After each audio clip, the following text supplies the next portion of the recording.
What's going on, guys? It is MadManPlant. We are here at the Smoke Busters podcast room for another great interview.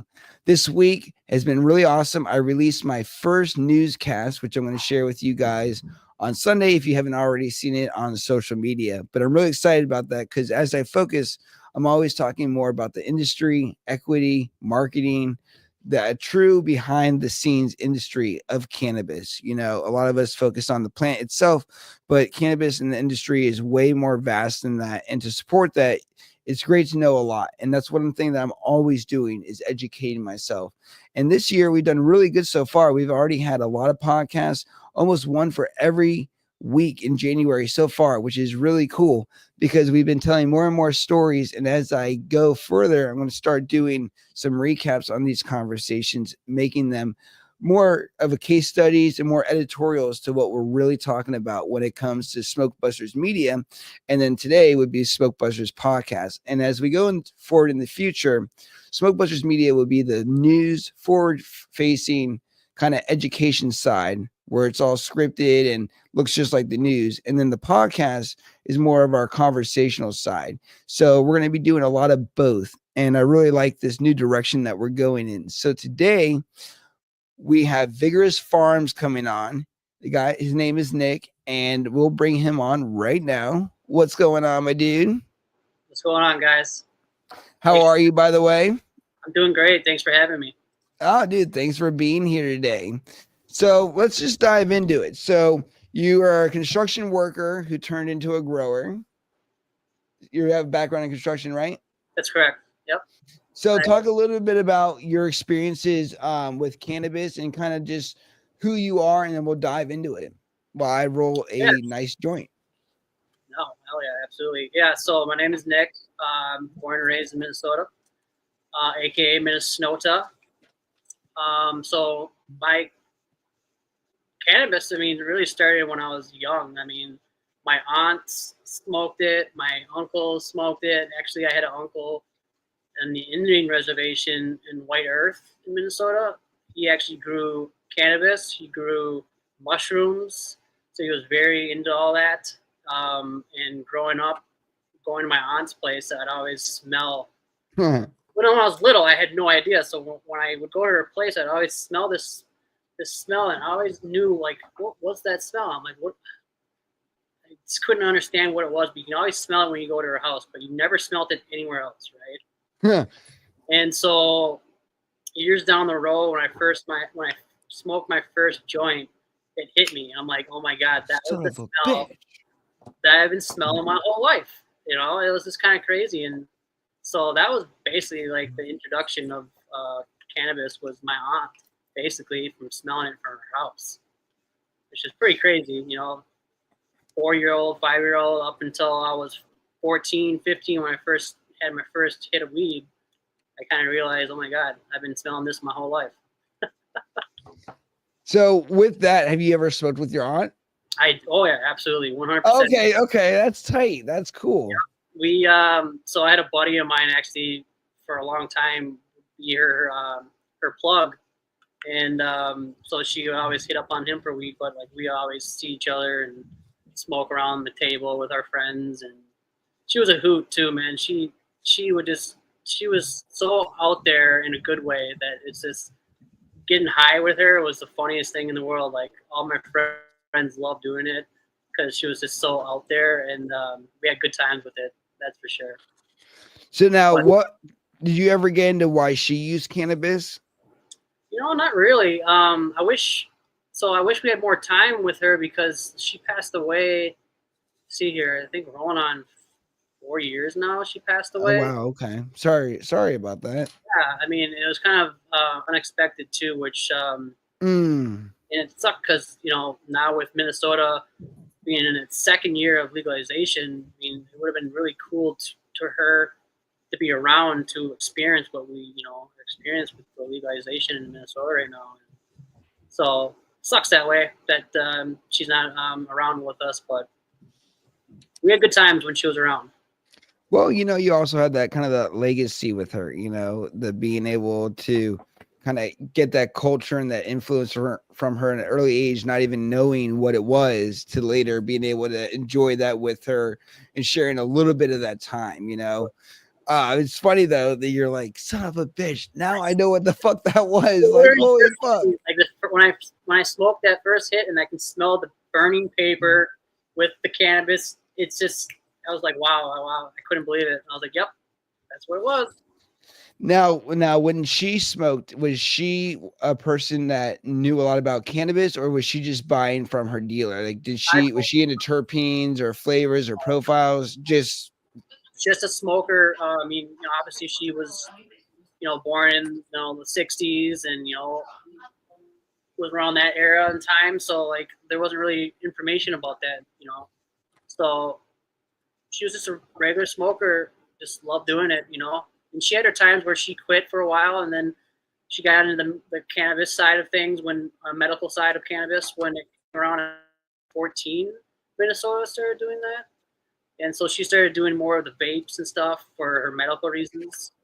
But I just think she just loved smoking, and what it did for her, for you know, physically, mentally. No, I can definitely agree with the physical and the mental. And that's why it's so great, because you were at MJ BizCon, and that's something that we share together. You were saying earlier on the phone when I called you, it's like, you know, too bad we didn't get to meet up, because now that would have been a reconnection. But Right. what's cool about MJ BizCon is you get to see the diversity of the people. And some of these people look like our parents and much older than that. And that's the true face of cannabis. And it's just cool because even though she's not around anymore, she's still part of that legacy. That's still that drive of pioneering, you know, getting it from the weed man back in the day. That was the culture back then, before legalization, before growing. And it's just cool because, you know, it's kind of like, it reminds me almost of Walt Disney World, right? So all those people who have died before they ever got to see legalization happen, and they were just so invested. When Disney World was completed, one of the higher ups said to another higher up, wouldn't it have been great if Walt was here to see this? And the other higher up said to the guy, don't you get it? He did see it. That's why we're all here. Sure. And you know what I mean? It's a forward, you know, thought of, this plant is valuable. I'm going to use it, and I'm going to share that experience. So It's our generation's prohibition, in a sense. Mhm. It's very, so tell me a little bit about MJ BizCon. Was this your first time? it was my first time, and I wouldn't say I was overwhelmed, but I was very in awe on how big the, you know, how big it was. Because I went to a couple of, you know, I think it's called, there's There's CannaCon. CannaCon, yep, it's CannaCon, and then the Lucky Leaf was the other one I went to.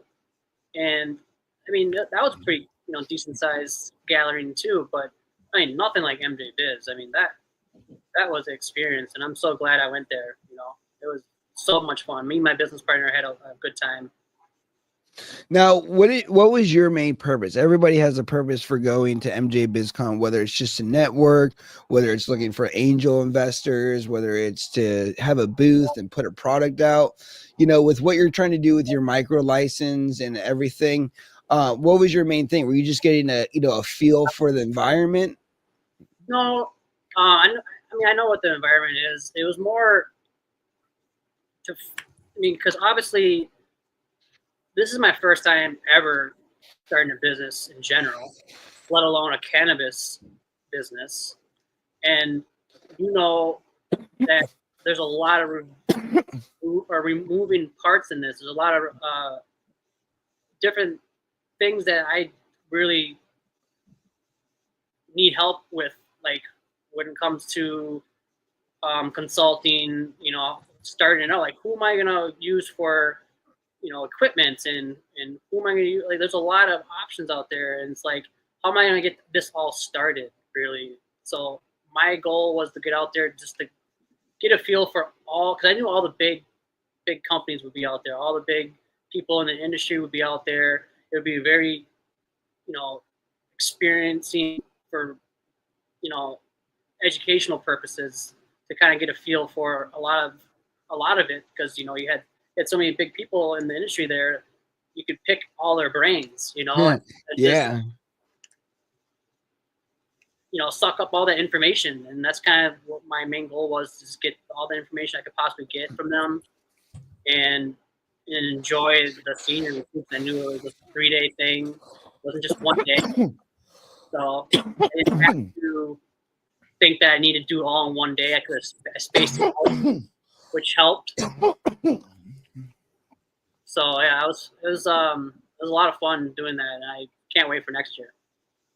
Hopefully by next year too. Hopefully by next year we'll be up and running. So then it'll be kind of more of a different thing, different opportunity to go there for, Yeah, and another thing too is it's good to get a diverse feel of what's out there, even if you're not familiar with something. We spoke to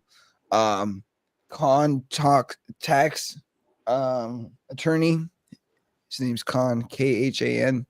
And we're talking to him about tax code and law and what that means for micro dispensaries and all types of different businesses across the board when it comes to cannabis, and how to protect people. So a lot of it too is you can go to these places and you're like, wow, I did not know this, or I didn't know this existed, or this is really cool.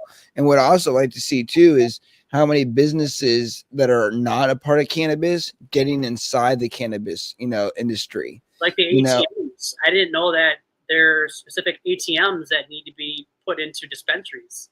Yeah, exactly. Yep. Crazy. I would never have known that.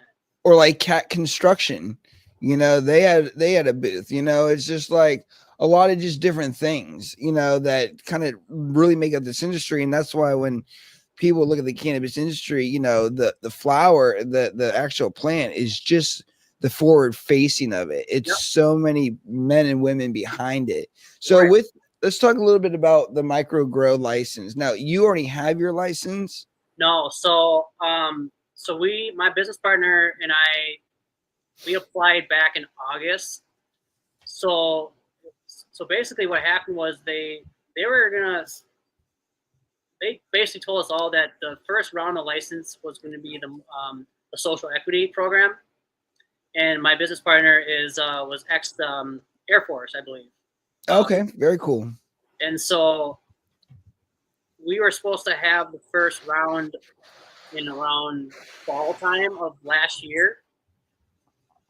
But before all that, they were explaining to us that it wasn't going to be until like the first round the first of the year now. But after they did all their government things, what they do with the government, whatever they were doing, they all of a sudden came up with, oh, now it's going to be in September, October.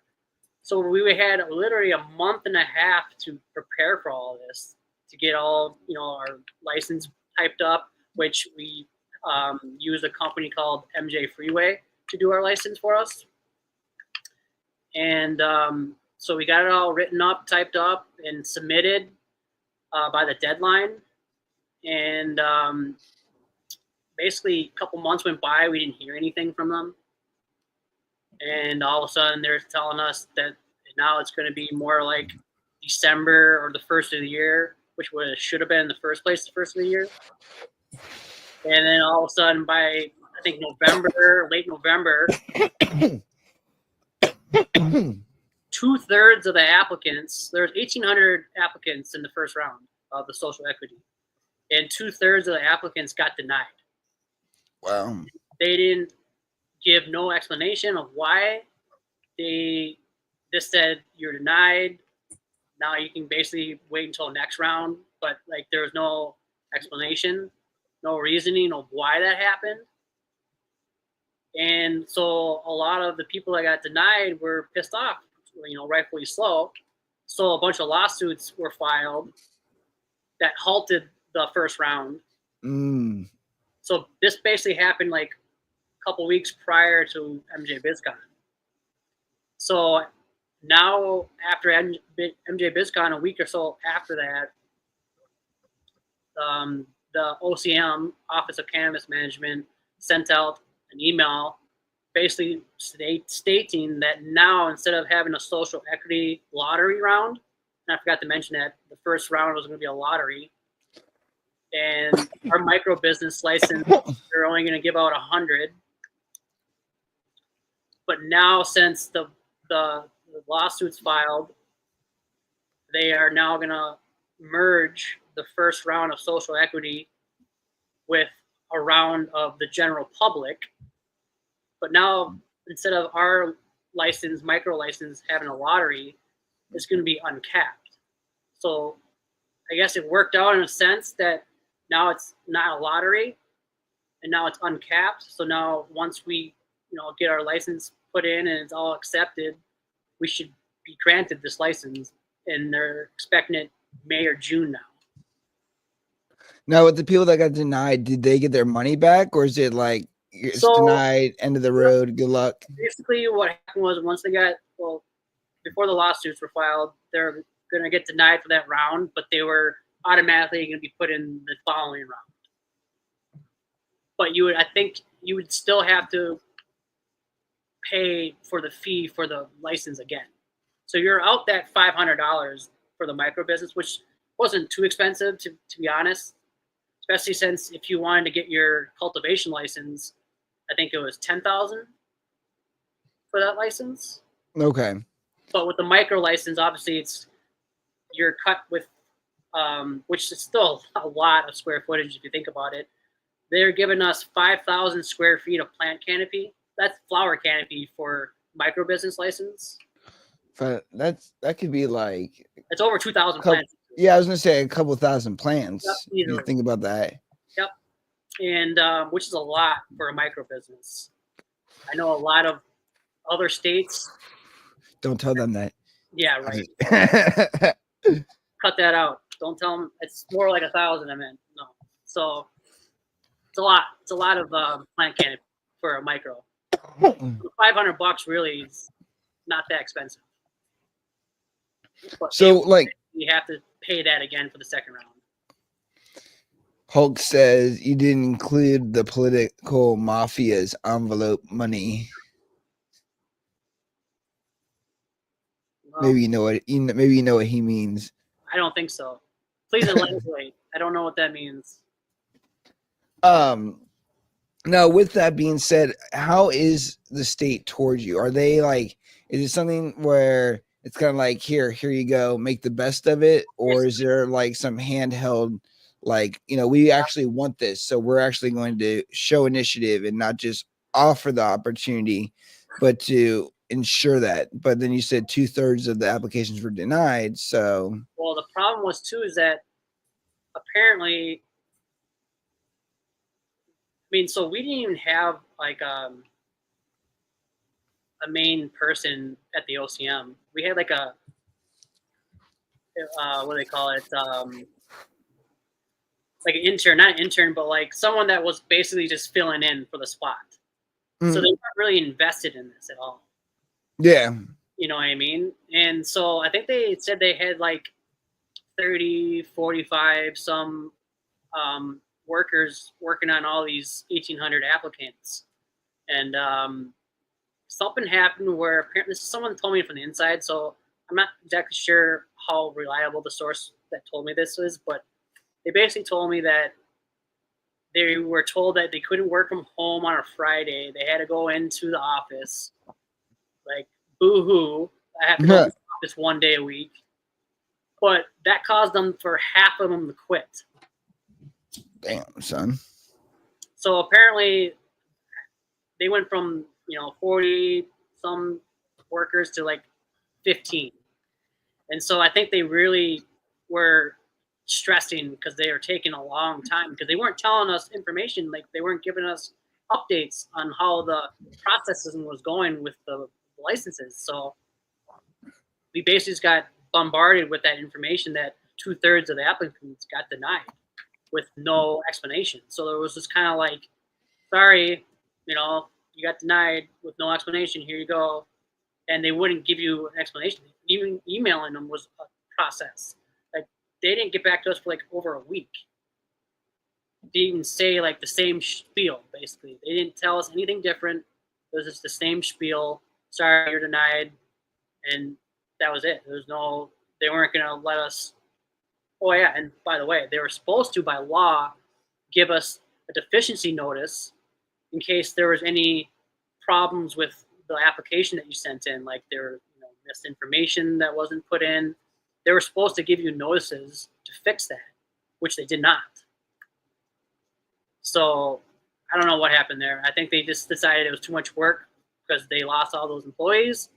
It happened, but they're like, yeah, this might not work anymore. I don't know. It was bad. I mean, they're just not prepared. You can tell, and I think it all started from the top down. Well, he says this means providing your local politicians cash to move to the front of the line. That's why it's so easy for corporations to pretty much be ready any day or on day one. Sorry. Okay. I think I know what he's talking about. Yeah. Well, my biggest thing too is I've always considered it if we treat it like the alcohol market. And, I mean, still each year, how many people die of alcohol? How many people deal with alcohol related accidents, deaths, problems in the workplace, domestic violence, all this other stuff. But we don't seem to be concerned about alcohol. Seems to be under control. Yeah, right. Even though it's not, but it seems to be under control. Right? I don't understand. And the only reason in my mind, and maybe it could be a little conspiracy theorist, but I believe it's tied to money. And I think, and I've always said this, some people say that this is ignorant, but it's an opinion. And, it's just a thought. But my thought is until somebody can guarantee that they can always make money off of like what we have, like taxes, for example.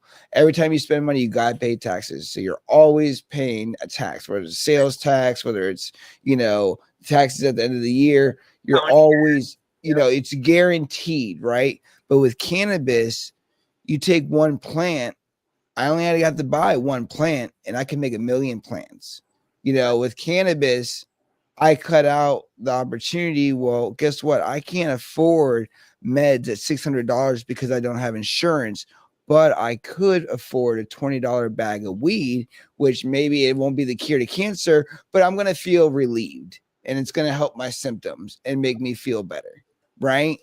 Yep. And I honestly believe the reason the hard on for cannabis is with alcohol. Like, let's say if I wanted to be like a home brewer, there's a lot of equipment that I have to buy to make alcohol and then to process it and then to do all this other stuff. With cannabis, I can just get some dirt, even if it's Miracle Grow, it's still grow. It probably won't grow that great, but you know what I mean? I can do bare minimum environment, substrates, lighting, and will it be the best plant in the world? Maybe not, but I can still grow the plant. And I honestly believe that's where the problem is. You have an infinite life source. Once you have one, you have many. If you wanted, one plant could become 100 plants by overnight just by cloning alone. Yep. What does that do for a market that would rely on continued purchases? We have to continue to buy cars because the cars eventually grow old or the technology is outdated. We have to always buy batteries. We have to always buy this. They're never going to sell a light bulb that lasts forever because then you would never buy another light bulb. And then the light bulb company, after they sold all the light bulbs, wouldn't have nothing to offer you because it just lasts forever and it would just be handed down generations. I think just like even in Harley, for instance, I'm a Harley Davidson technician before I started my own production company. I have a Harley myself. Oh, dude, there we go. So another thing we could talk about on this podcast, motorcycles. Oh, yeah. But in there, when they make the pistons, they use rings that will wear out.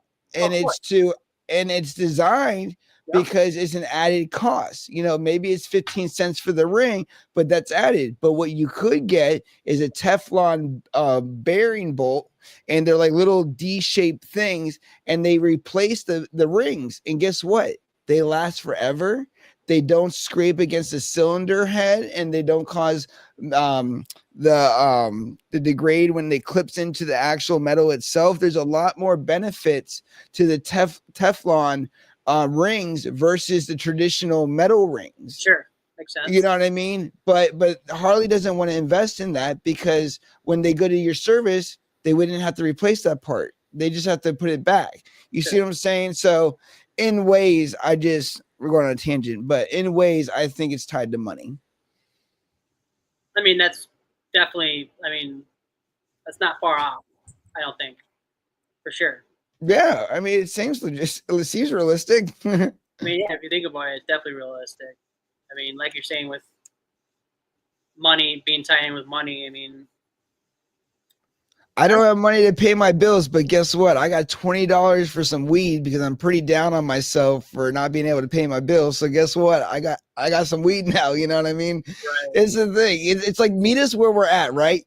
You want to ensure that you can get money and tax revenue for the state. Dispensary is a great way to start. You know, I actually, because I have a picture of our wonderful governor, which, I mean, all respect, I have nothing negative to say about him. Love But that. I do have some suggested comments that are just suggestions. Not trying to start a political war and have the Secret Service at my door. But in my notes here, just to bring this up here, I talk about this where, give me a second. Hold on. Oh yeah, these are all my notes for my scripts. It says, I'm gonna do a video where I hold a sign that says, "Where's our $300 million?"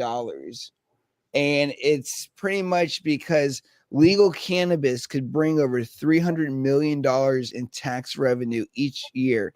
And that's money for schools, health cares, community programs, the roads, all these different things. And it's all by just allowing people to have what they truly want. And I understand that, you know, like from his point of view, and like from, I'm sure what you experience with, you know, the micro dispensaries too, is the concern about public safety. But most people I know who smoke weed are very responsible, usually do it in their home, you know, are not, you know, out there going crazy.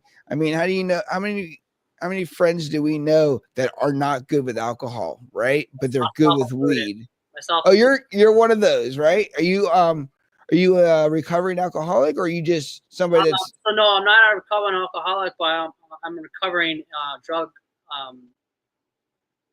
I guess yeah, recovering from drugs basically, but not alcohol.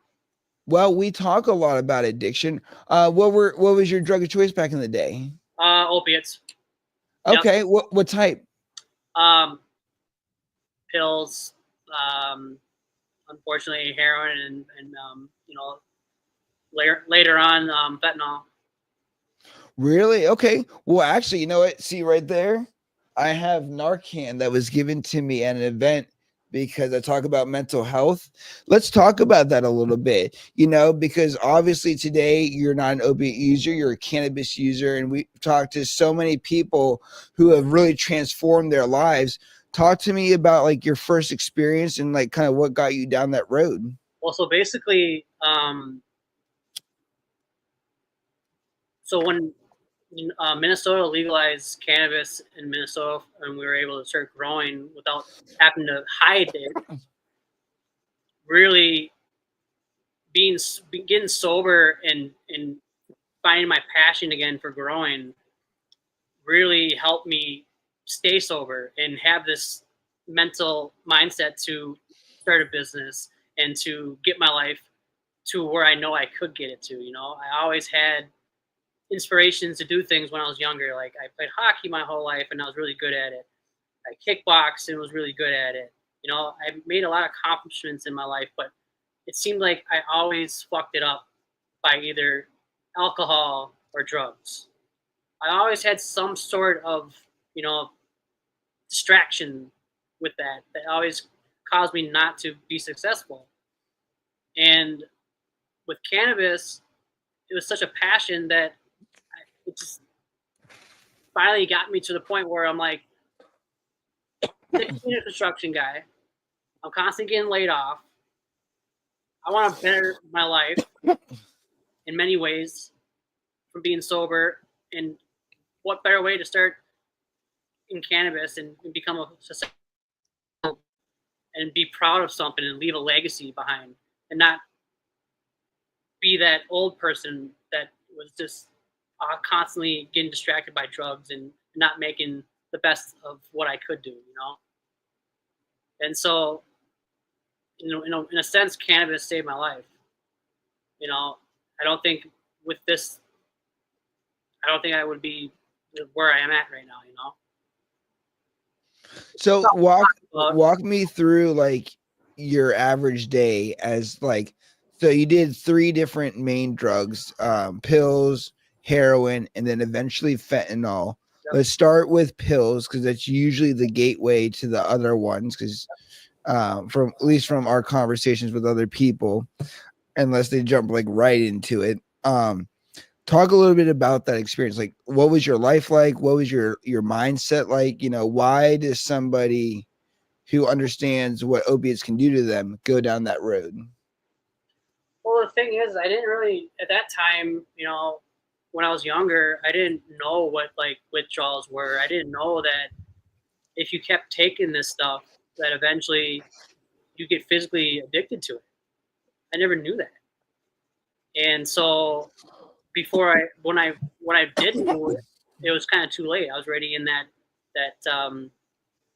every day taking pills, you know, after work. That was kind of like my relaxing, you know, how to relax was taking pills. And I mean, I'm sure you've probably taken some before, like you gotten injured, you got some medicine to make you feel better, you know, some opiate, you know, Vicodin, whatever it was. I mean, for some people, it makes you feel like $1 million, and why would you not want to feel like that every fucking day, you know? So, yeah, it was one of those things where it's just like I was taking it and not knowing what it was doing to me. And then, like, at what point, you know, once you transfer to heroin and then fentanyl, do you start to realize that maybe I took a wrong turn? I mean, it definitely was when I was getting physically dependent on it, and physically, if I didn't have it, I'll get sick, and it was the worst feeling in the world. You know, like it's like flu symptoms, it's like worse severe, people say worse than that. It's worse than that. It's like flu symptoms times 100. It's like having an anxiety attack with that on top of that times 100.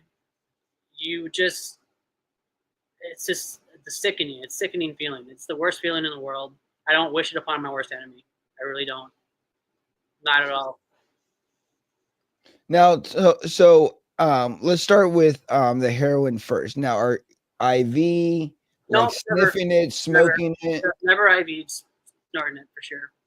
That was snorting it. Now, with that being said, what give us a baseline feeling of the different drugs? So, from what I understand, heroin is a very warm sensation, very calming. Yep. Is that true? Yep, it's like a warm hug. I mean, it's like I said, like you get this like sensation over you, or it's just like everything, all your problems and issues go away from the day or wherever. It's just it alleviates everything, you know. So where does that bliss in the beginning of the relationship with a drug like that turn to a nightmare? Okay, so what happens is with the body is over time you get physically dependent on it, which means you need to take more and more to get that same feeling. Yep. That's the problem with it is that eventually you get you know, a normal person, and this can happen to anyone. What I've learned in this is that you see a lot of people that have gone through this, you know, down this road that you would never think possible. You know, yeah, lawyers, doctors, yep, teachers, granny, yes, you know, sweet auntie, policemen, even, you know, people. Yeah. Oh yeah. Oh yeah. It's so sad. But what the problem is that it's so easy to get hooked on it because your body, you know, gets a tolerance to it, and before you know it, it's quick. You can go from taking 5 milligrams to taking 30 to taking 60 to 100 and plus, in a matter of months. Within 6 months, you could be hooked. And it's not because you're a junkie. It's because you're physically dependent on it and you don't want to get that sick feeling. Well, I've always considered addiction a disease. Yep. It's not something that somebody says, hey, you know what, I want to get up and ruin my life and opportunities and, stick a needle in my arm or snort whatever. My thing, when you were going through it, what were relationships like? Like, what was like your value of life? Obviously, is it the same? I was living a lie. I was lying to everybody. So what is that like? Walk me through that. Oh wow.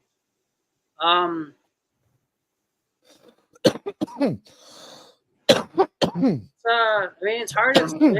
It really is. Like,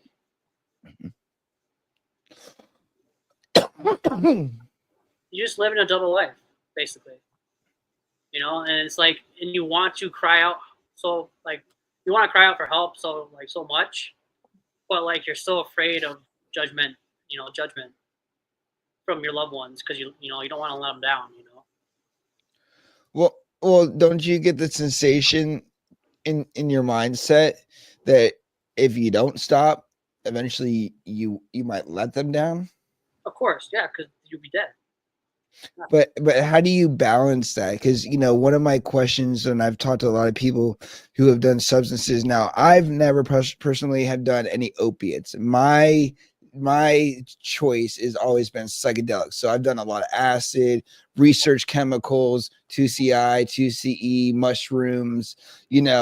I've never been into pills, mainly because my whole life I'm ADHD and I've been on Ritalin, Concerta, Vyvanse, and it doesn't work for me. For me, and I'm sure the symptoms are the same. It just wipes you completely as far as personality and person. You're just very kind of like numb and sedatable, almost like where it's like just very monotone. And I figured myself that I can't live like that. I have to be loud and expressive and creative. But when you were an addict, like, how do you see life? Like, when you look at addiction, like, let's go back to like one of your worst days as an addict. You're looking yourself in the mirror, and I'm sure your head is filled with like a lot of like negative thoughts, how you see your life, all this, your relationships and all these things. What is the mind of the addict see and reflect when he looks in the mirror versus the person who looks in the mirror today? It's a night and day difference. But back when my darkest days, I look at myself and I just immediately cry. You just know that like this is not the life that you wanted. It's not the life that I chose. I chose to take what I took. Yes, of course, but not knowing that you can get physically dependent on it, like, yeah, it brought me down to it where it's like, how did I get here? It's like, how the hell did I do this to myself?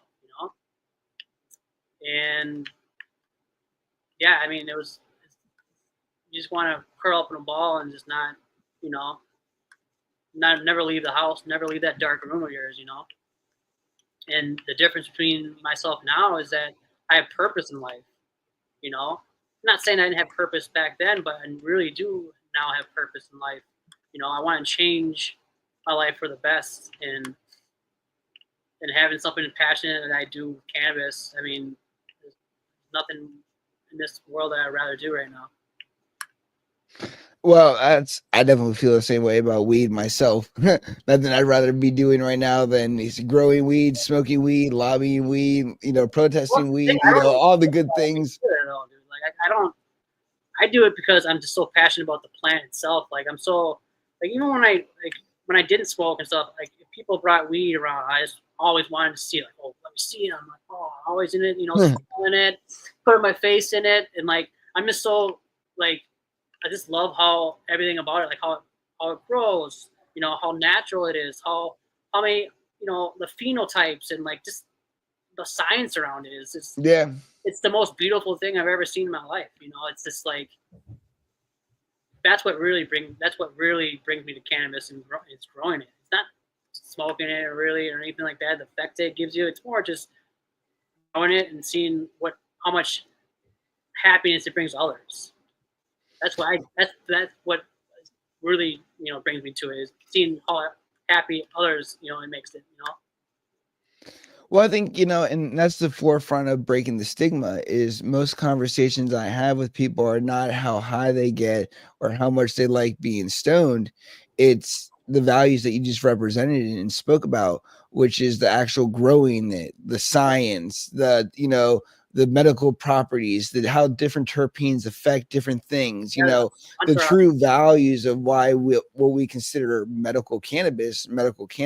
And cannabis is like own rabbit hole, because you can go down the business side of it, you could go down the cultivation side of it, you could go down, you know, the dispensary side of it, you could go down the micro, you know, business side of it. You know, there's so many like rabbit holes. Oh yeah.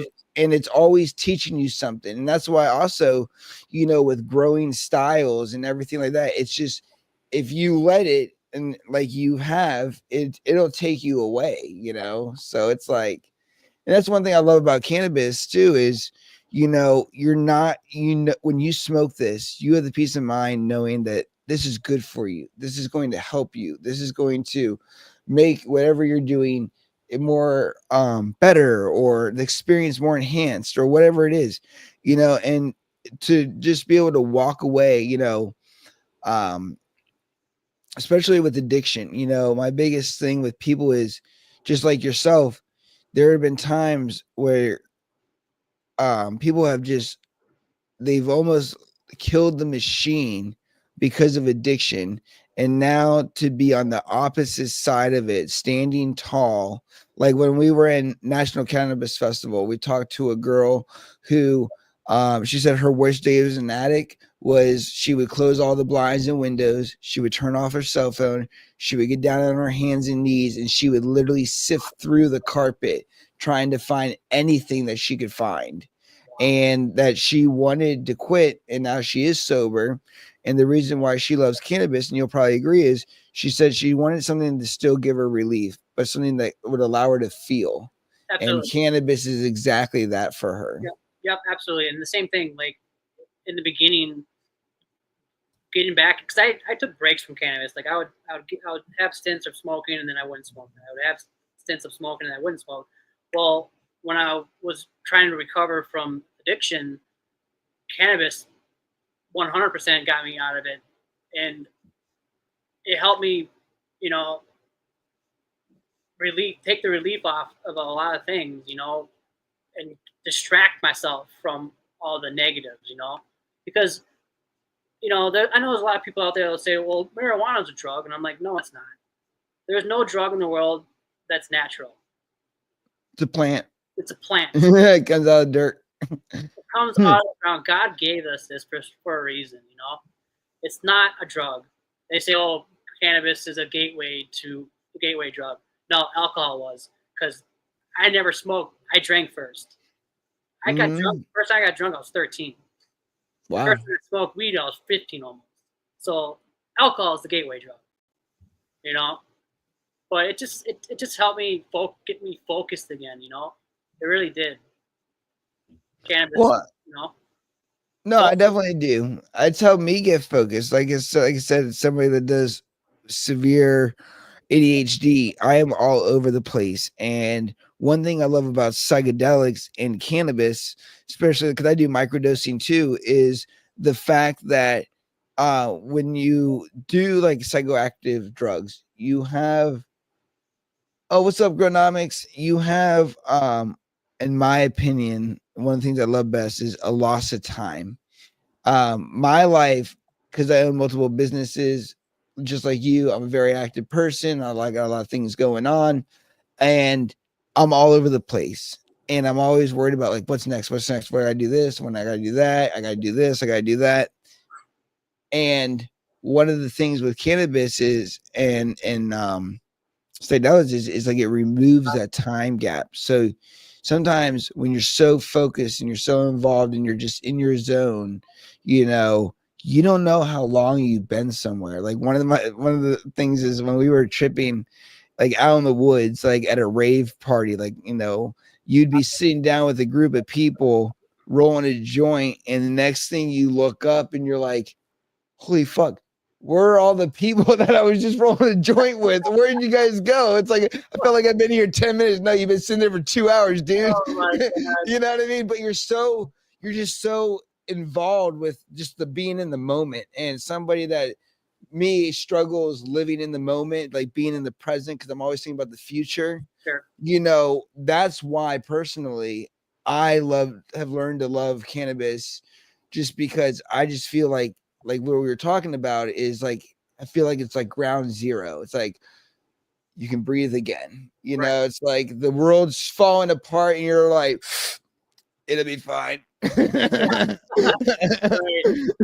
Exactly. Yeah. And that's funny because like sometimes you get like that, you know, and then but sometimes some people have the opposite effect. And I always wonder why that happens. Why? What happens? Well, like how, like, you know, sometimes cannabis, because like I know a lot of people I know, like, oh, I can't smoke cannabis because it gets me paranoid and stuff. And I always wonder like why that does that, and I'm curious to see like what they really do find eventually when they do start really doing more studies of cannabis in the brain, on like why that does that. You know what I mean? Because some people can just smoke and they'll like you can breathe again, you know, and then some people they can't do it.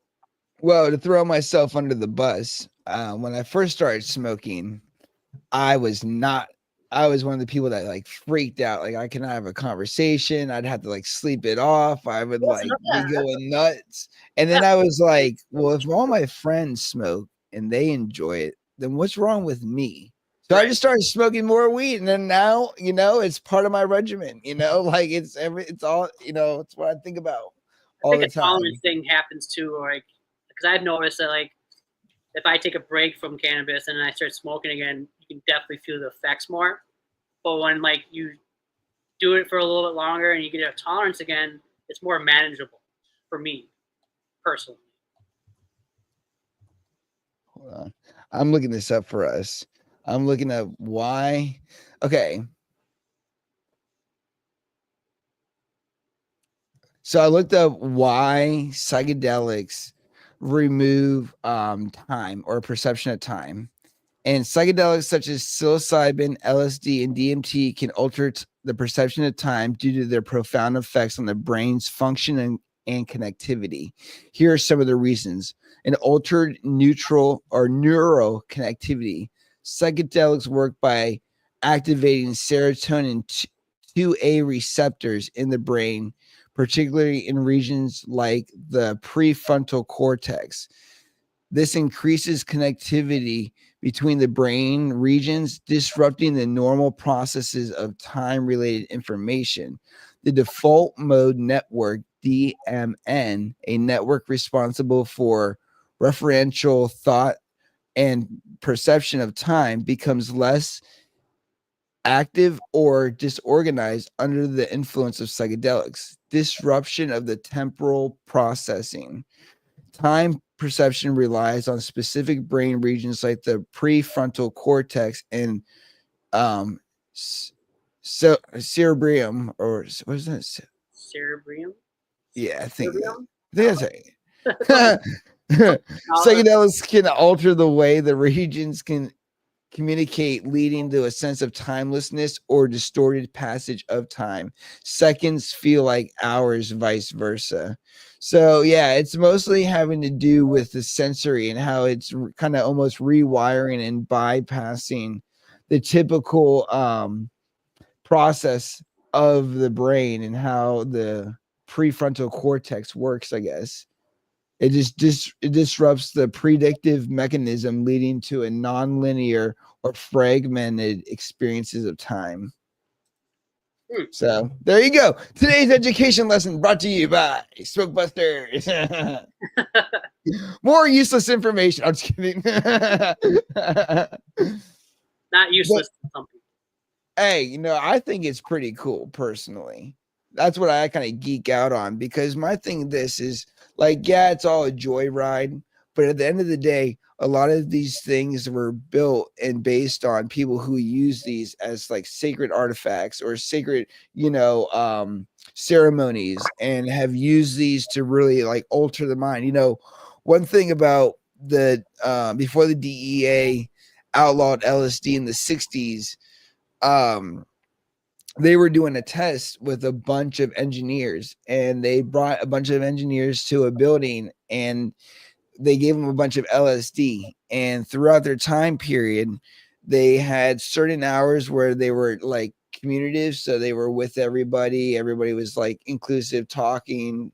Then there was areas where they were asked to bring a project where they worked on for about 4 years or more, and they couldn't solve the answer to it, so they would have individual hours where they would be by themselves, and then they would also have hours where it would be like kind of like free time. And what they found was answers to problems, ideas, inventions, creativity, just so much. And my biggest thing was like, just like, did you go to the psychedelic reform in MJ BizCon? No, I didn't. I don't think I did. Where was that Okay. located? Was it on Well, the? I didn't either. I was in the wrong forum room because I was focused more on the marketing, e-commerce, because that's kind of where I Right. specialize in. But the psychedelic reform is all about how businesses are incorporating psychedelics into their practices and different companies and stuff. Because like in DC, in Washington DC, where I live, 45 minutes outside of, you can get mushroom bars, and there's psychedelic mushroom bars, and you Right. can trip and you can buy mushrooms in DC. Oh, So really? in oh yeah, in Where do they DC, sell them you then? just go to, yeah, and all the shops have them. You Like just can tobacco go. shops or? No, they're usually dispensaries, but Oh, they sell the mushrooms and they sell weed. okay. Yeah. So you live in Washington State, or I mean, No, not no. I Maryland? live I live in Fredericksburg, Virginia. I'm 45 minutes from Washington D.C. because I go to Oh, D.C. all the time because I have clients out there. okay. Yeah, I guess I Yeah. didn't. I guess I didn't realize it was that close. Oh yeah. Well, my video production company ranges all the way from like past New York to like Connecticut, all the way down to Florida. So, I have clients spread out throughout the state. So I'm always traveling, and with Right. now the tour too. Sure. You ever travel on your Harley? So yes, I did. So when I did have my motorcycle, and I can definitely show you some photos, we rode from Virginia all the way to California. Ooh, wow. And that took about 9 days, and we slept in the back of a U-Haul trailer. I don't recommend. And we really nomaded it, but it was awesome experience. And then I've ridden to Florida back a bunch of times on my Harley and everything like that. I'm a long distance rider, so when I go, I go pretty long, like so. You got a let's see here. I'm trying to think what would be a good long distance Harley.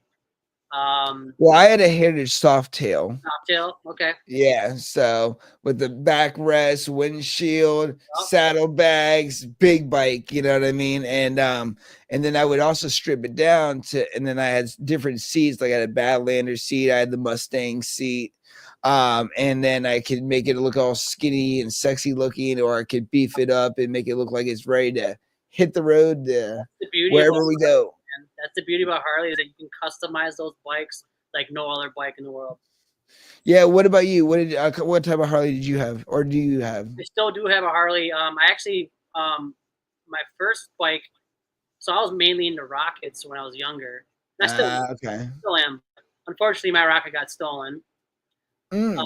Yeah, unfortunately, I trusted the wrong person during my drug days. I trusted the wrong See, person. I feel like that would be hard, a hard time period in my life to trust people would be if I was in your situations through those times. It's like, everybody is kind of on drugs and needs money and kind of shady, Yeah, well, I didn't think about it at the time because I mean I played hockey with this kid when I was younger. For fuck's sakes, you know. Oh, damn. Okay. So and it just he said like yeah whatever like someone broke in his garage and it just Mm. didn't seem. I mean he had my key still, which was weird. But I mean, I don't know. I feel like he could have sold it still and be like, I don't have the key for it, so you're gonna have to like hotwire the bitch, or he probably already did it already. I have no idea.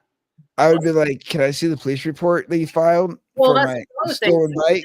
I put a police report in, and they never responded back to me about it. Like, no, there's no, follow up with that. So I have no idea if the bike ever got stolen or ever got founded, or if it's blown up or destroyed. I have no idea. But yeah, unfortunately, I lost my rocket. What was that? 6 years ago now. But I've had a Harley since 2017, and I ride. I'm a shorter guy. I'm only 5'6", so Hey, I'm 5'7". There you go, dude. We're about the same height. fucking right we are. And so I drive a ride. Excuse me.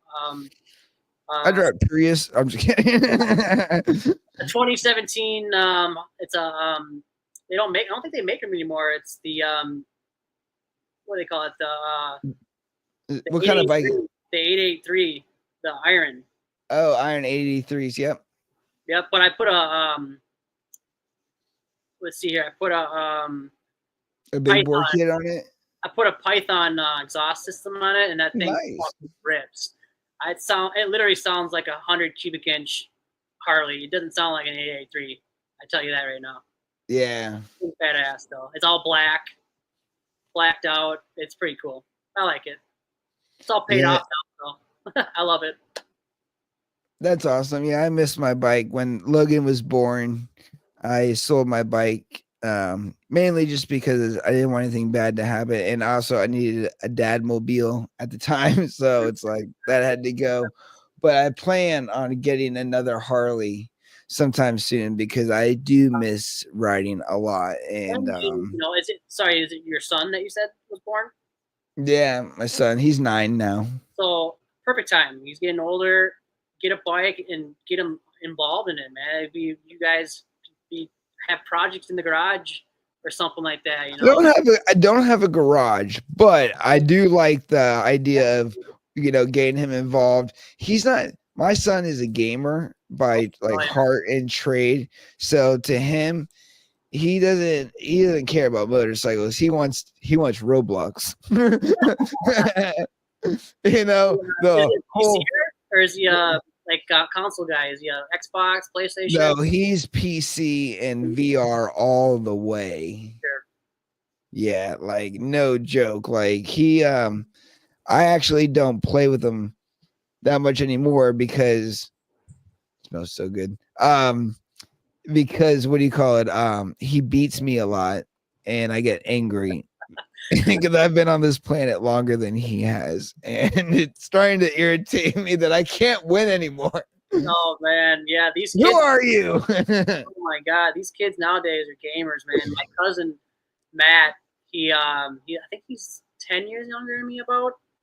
And he was so good at gaming, and he was on the PlayStation and Xbox, and I think PC too as well. But he apparently, according to my aunt who passed away, who was big into cannabis, her son would get kicked off.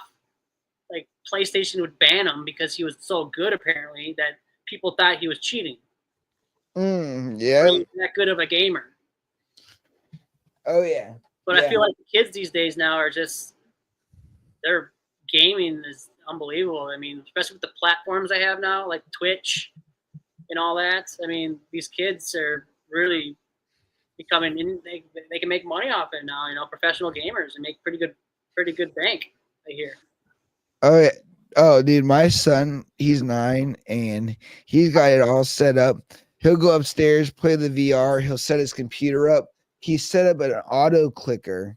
So he sets it up on Roblox. So he collects coins. So it's automatically clicking the certain area every everything. And I'm like, how did you set up the auto clicker? He's like, I watched it on YouTube. And I was like, and you just decided to download it? He's like, oh yeah. And he gave me a link. And I was like, we just decided to click the link. And he's like, but it worked. And I'm like, Logan, what are we doing here? Like, chill out. Like, but it's just funny because he'll go up and play and then he'll come down. He's like, oh, he's like, if you're gonna turn off my computer, here, collect my coins real quick for me.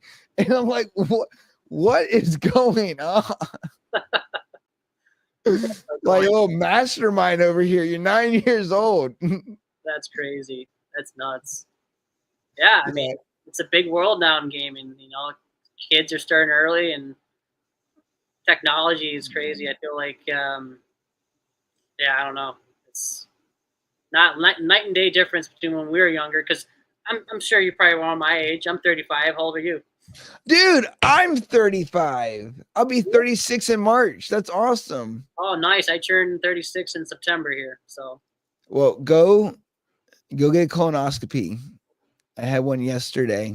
yeah, we were talking about that earlier, and I thought that you were young to have one already. But good thing you did, because they found that the pre stuff.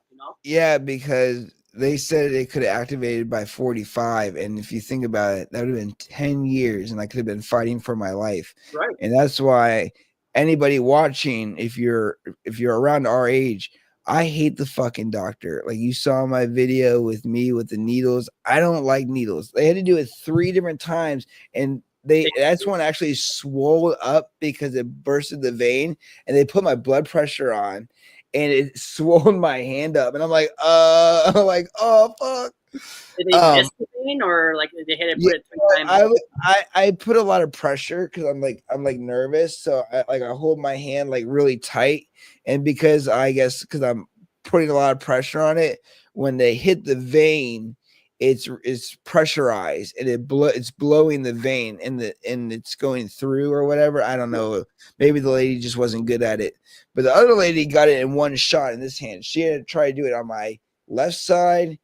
And that's another thing too, as far as going back to addicts, I really do feel bad for people that are suffering with the disease of addiction, because getting your blood drawn or just having needles put into your body hurts, but to have the need and the desire to right back to the I do this or I get sick, I really feel bad for people, because that must just hurt. Like my hands are sore. You can imagine what somebody that's shooting up must feel like. Well, right. I mean, I'm sure a lot of those people that unfortunately were in the needle, they can't find veins no more because they used them all up. Yeah, that's why they're using their necks and all types of fucking shit. And they even use their, like the males use their dicks even to find a vein. Yeah. I mean, that is the main vein, but goddamn, son, aren't you worried about a thing called ED, erectile dysfunction? Like, hey, what happened? Well, I shot some shit in my dick, and my dick won't work anymore. That kind of makes sense. What'd you put in there?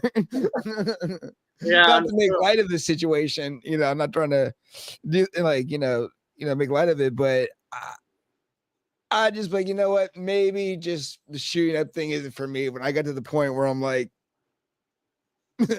Right. Yeah. So with that being said, have you ever experienced anybody that actually did that? No. Oh, like you heard about this, or okay? Because that I haven't heard either. I guess that would be one for the books. Yeah, no, there's a lot of interesting, like I've read and watched a lot of shows about addiction, and it's very crazy how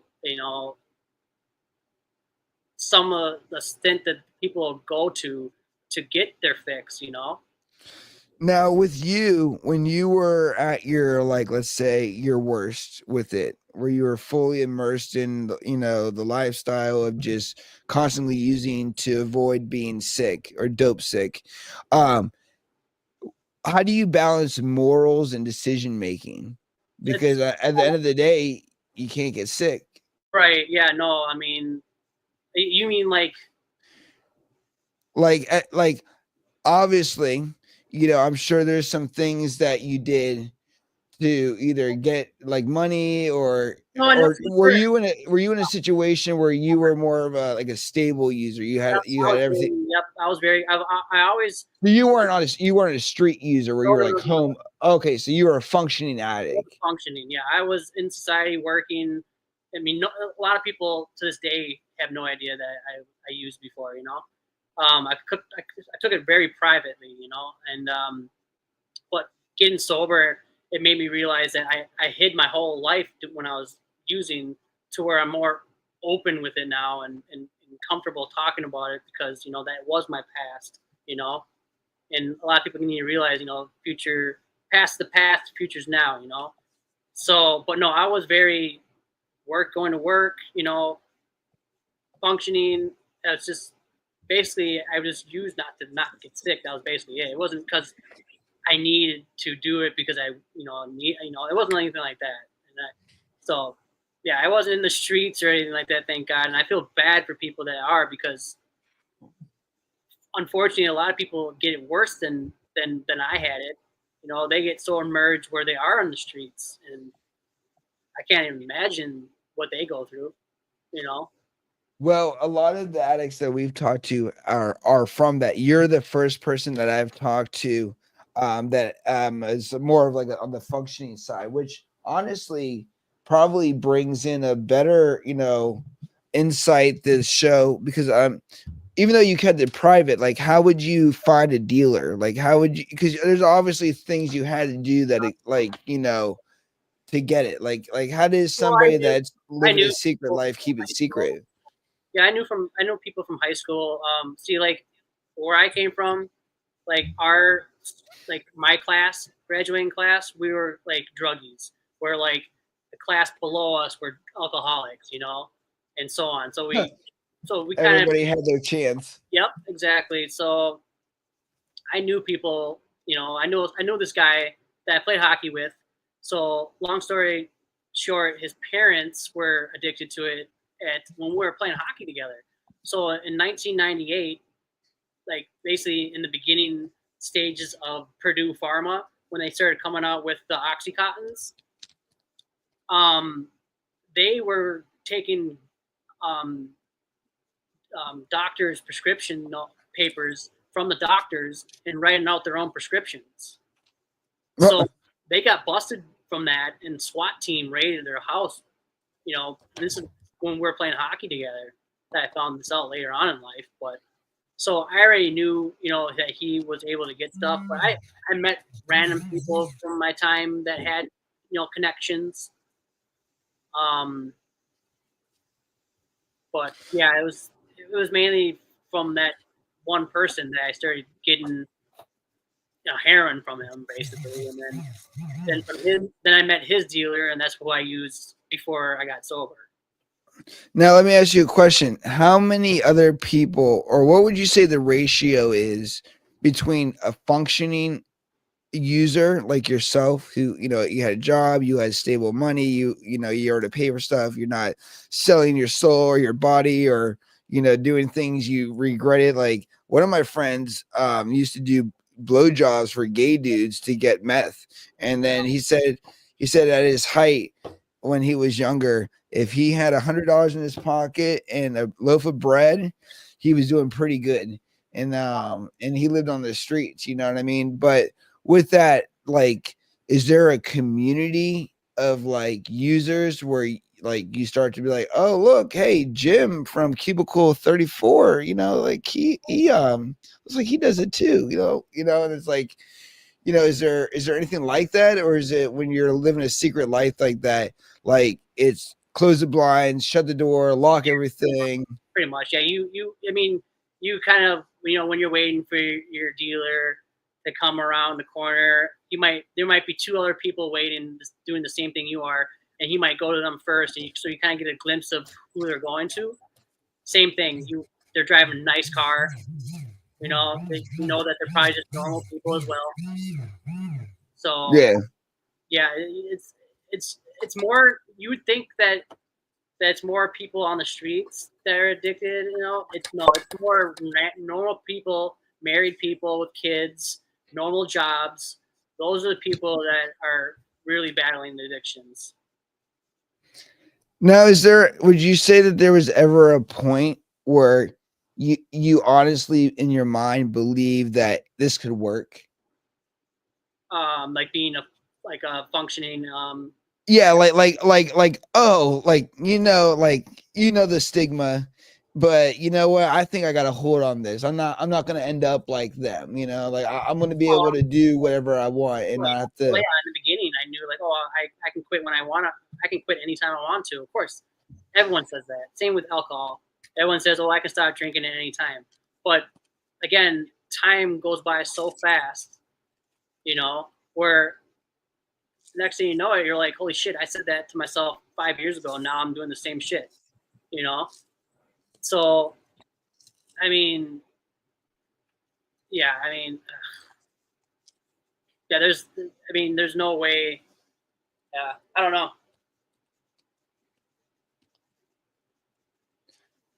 Kind It's definitely what's that? It's just crazy. It's a crazy life in general.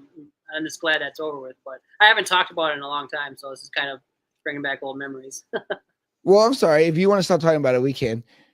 But I like the idea because a lot of what I do is focused on mental health. Sure. And even in this conversation right now, you're providing so much value of why cannabis truly does exist and the value behind it.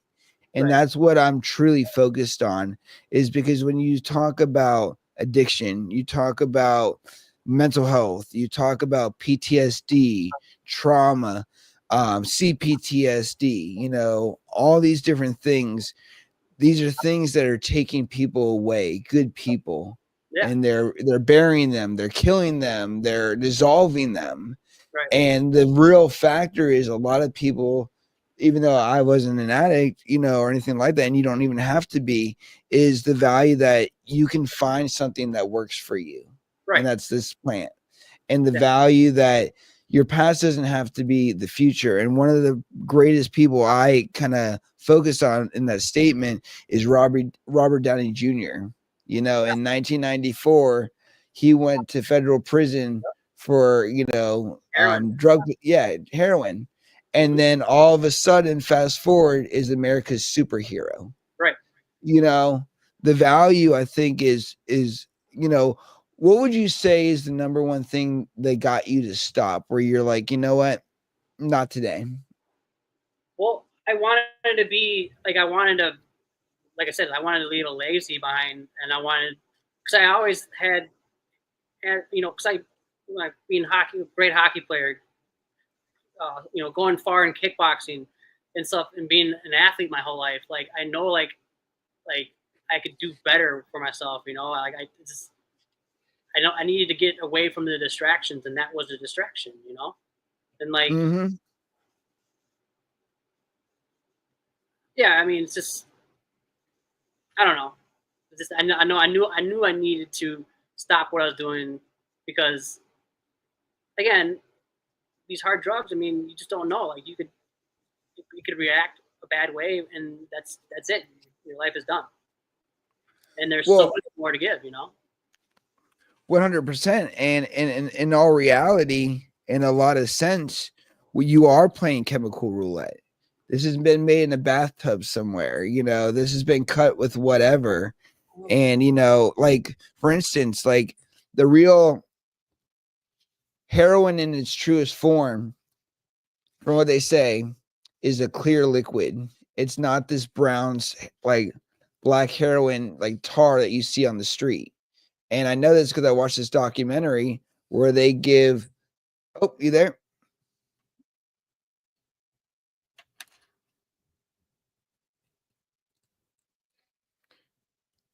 We are experiencing technical difficulties. For everybody that's watching, feel free to chime into the conversation. This is a great topic that we're having. As I said, I focus mostly on mental health as we wait for our famous friend, Vigorous Farms, to get back. All right. So right now, I am actually smoking on the honey mango wrap. And I use one of my glass tubes. Oh, yes. Yep. My bet is that his phone died. And we'll see him shortly. you're wondering what I'm doing, I'm trying to get this side wall to stick because it is not, and I'm trying to pack this mofo.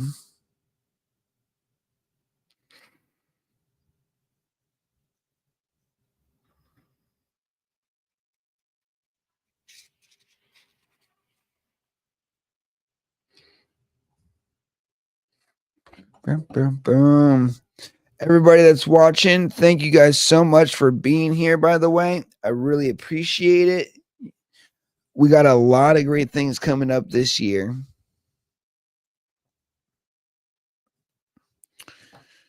As I find a way to successfully load this. Ooh, I got an idea. How's it going? We're waiting for our friend here to get back. It seems he got a little disconnected. Wow, that was almost like a perfect hair.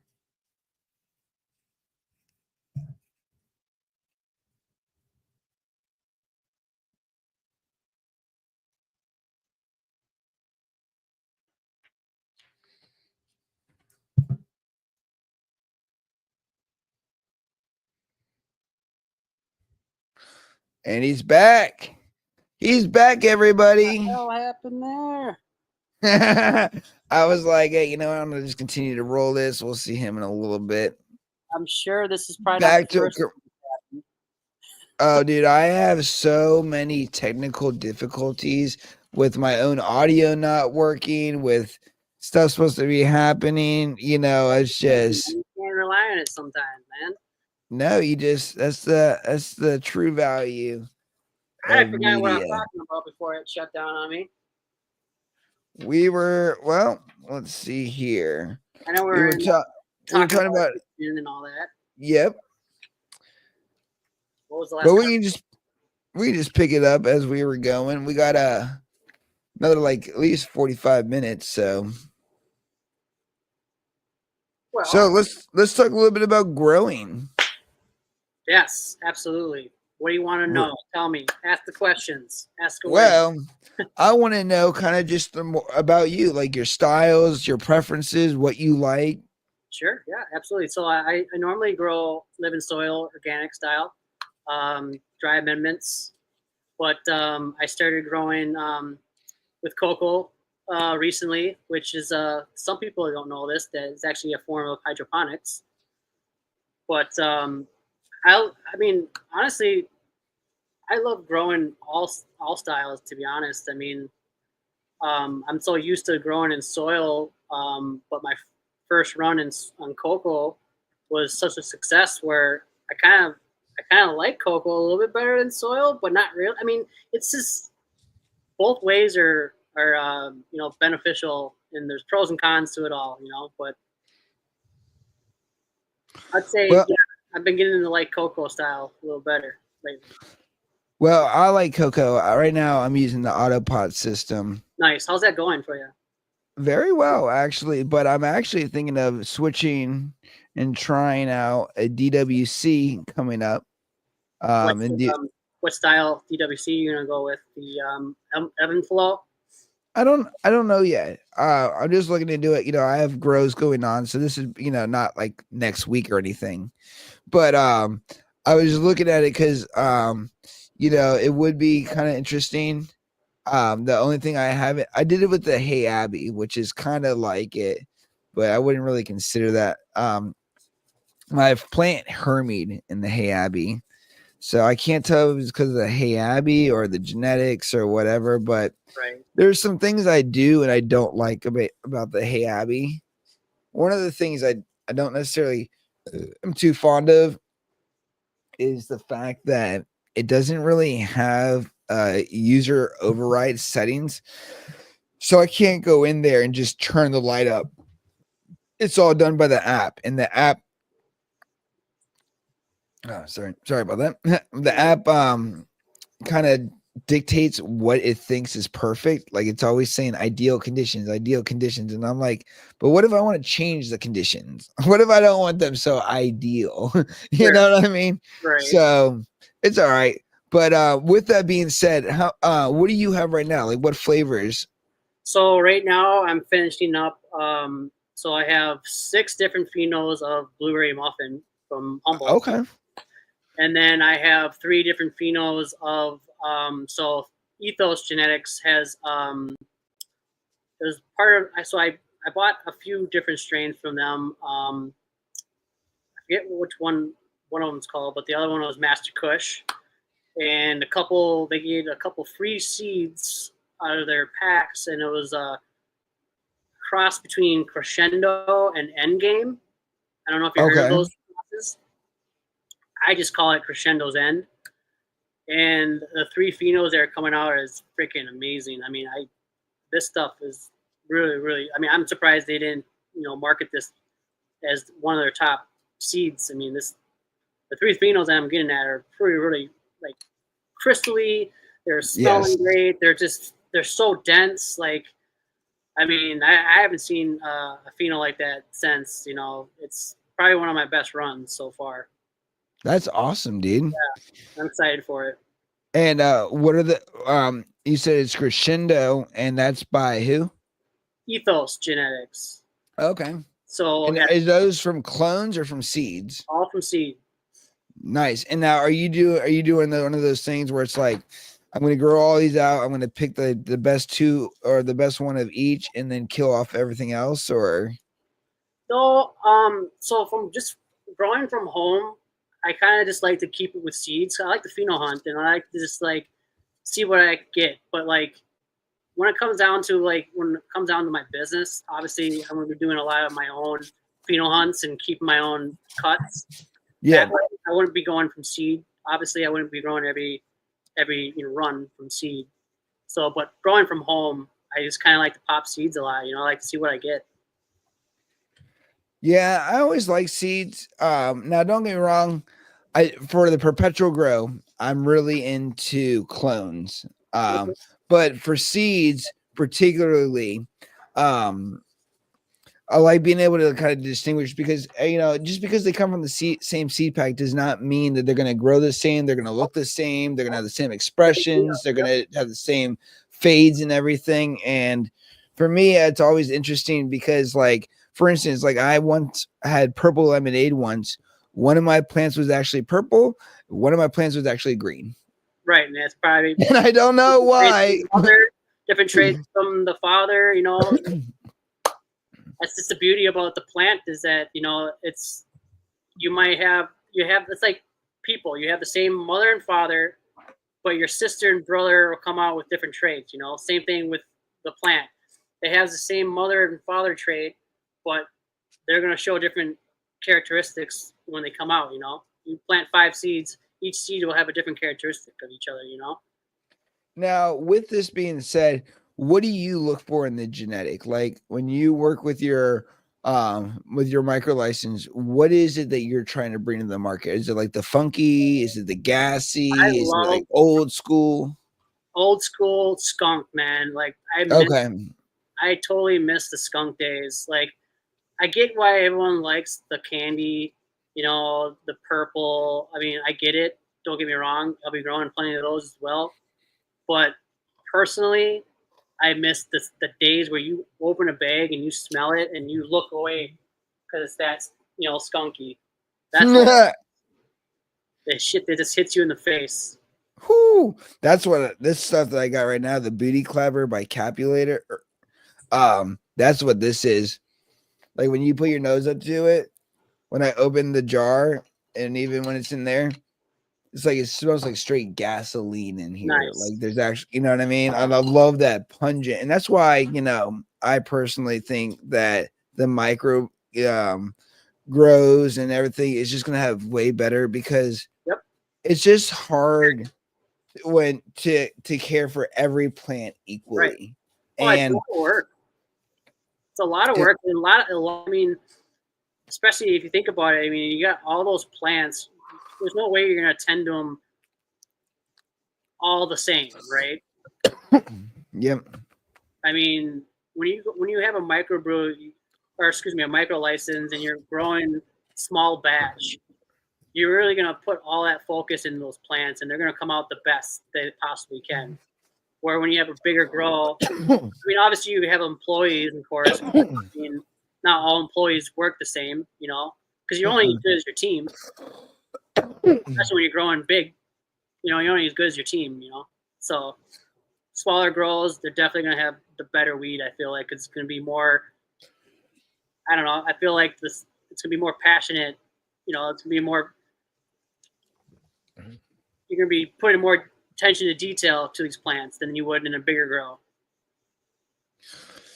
Well, and even as a person who's been to like a couple of the grows, and I haven't been to a whole bunch of them, but I've been to some pretty decent sized grows. Sure. And even them, it's just like, you know, everything's just so auto. Like, you know, it's like that's why I personally, as a home grower, I just love the ability to just know that it's like when I smoke this right now, it's like I know what's in this.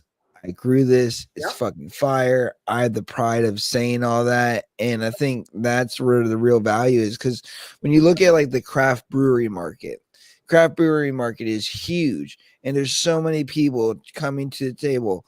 It's the exact same thing. Exactly. You know what I mean? It's just shifting it. Dang Squad said, "Are you planning on shipping clones?" Me personally? Yeah, he wants to know if you're gonna ship some clones. Well, I mean, yeah, absolutely. If I have a market that, or you know, a brand that's, you know, that's my focus is obviously in Minnesota. Where I have to start out with the market in Minnesota, right? And my goal is to have the best genetics, the best weed in Minnesota, and eventually, of course, down the road, I want to have the best genetics in the world. I mean, that's everyone's goal, I would assume. Right? No, it's the idea is have the worst. You want the worst. Whoever has the worst wins. Yeah, I know, right? If you ain't you'll never see it coming. Right. So, yeah, I think eventually I would. I mean, especially right now, you know, you can ship clones, you can ship seeds because technically it's hemp, that it's under 0.03% THC, correct? Yeah, you can do clones and seeds. As long as it doesn't test for THC when it turns to flower.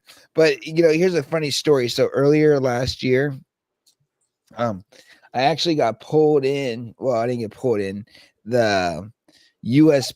Postal Inspector called my office and said, "Hey, we have a couple of your packages and they smell like marijuana. Would you want to come down and just verify that they're yours? And because we're going to be opening them." And I was like, "Oh joy." I was like, "Let's do this." In fact, interesting. Oh yeah, because I don't ship weed. I don't break the law. Right. That's not my MO. So right, exactly. What they're referring to is, see, I smoke in the same room that I ship all my packages out, and they smell like heavy weed. So when I came in there, and I even told so when I got there to the post office, it was a plainclothes officer with a gun, a badge, and handcuffs. And then when I went to the back room, there was 3 other cops there as well. All, I'm sure, with the preemptive assumption that I was going to be getting arrested, and I was a dumbass for showing up. And I told them, I was like, officers, before we open this up, I just want to let you know how much time of mine and yours we're going to waste. Because I had like 16 packages we had to go through. And I was like, once this is all said and done, I was like, we're all going to feel real stupid. So we went through every single box. And guess what? No weed, only seeds. Because I was giving them away from my friend GI Genetics for all the giveaway winners for the show. Sure. And the cops were like, "Well, where are you getting all these products from? And how are you making money?" And I'm like, "I'm not. I'm like, these are just giveaways." I was like, the companies give me the products to give away. And they're like, "Well, you got to be making money somehow." And I'm like, "I don't make any money by doing giveaways." I was like, "It's just free stuff." And they were just like, "Well, where's the weed?" And I was like, "I told you there's nothing." And they were like so pissed. And then as soon as it was done, I was like, "Am I good to go?" And they're like, "Yeah, you can leave." And I was like, "Thanks." I was like, "I told you, motherfuckers." Like, and that's the thing, dude. It's just like, it's very frustrating with the cannabis because it's like, we don't do that about alcohol. No, not at You all. know, Yeah. it's like when somebody leaves wrecked at a bar, have a good day. Right. Like, is anybody doing breathalyzer tests, but they're trying to gauge how high you are? Like, it's Well, just, what I didn't get, why was he asking? Why would he care if you were making money off selling seeds? It's not they're illegal just, to sell they're hemp. just, they're just probing. You know what I mean? So they want to create conversation to They see want what you they to can discriminate. find out. That's what they want. Yeah, they want me to be like, oh yeah, so I accidentally do something that I don't, Right, and exactly. now you just caught me in it, and I'm really dumb. Yep. Yep. The But next time that ever happens again, then the best thing to do. So I'm also like very, very into the Constitution and First Amendment, and I watch a lot of like cop videos and stuff. yes, same here. Oh my goodness, we can talk a lot about that. Shit, that's Yeah, like mostly what I I watch. watch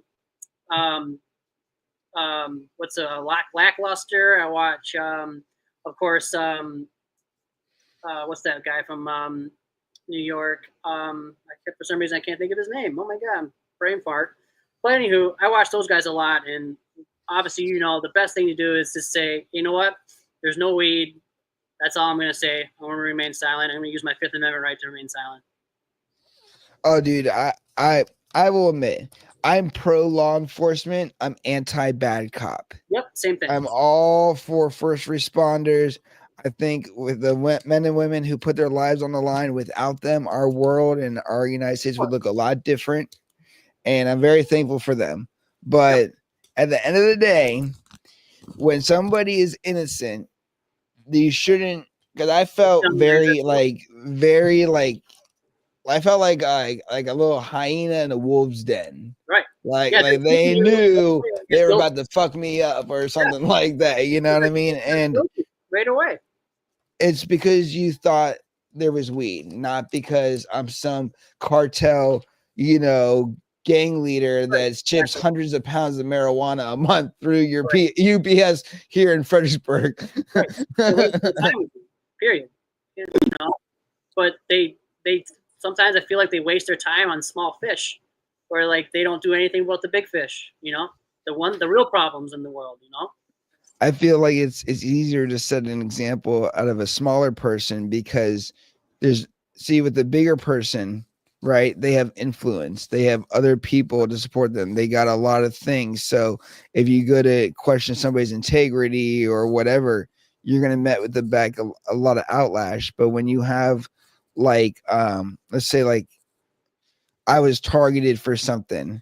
Well, it's easy to target me. I'm just a small individual. You're not going to, like, for instance, Snoop Dogg can go to the Super Bowl and light up a joint and get caught, and everybody laughs it off, and it's cool.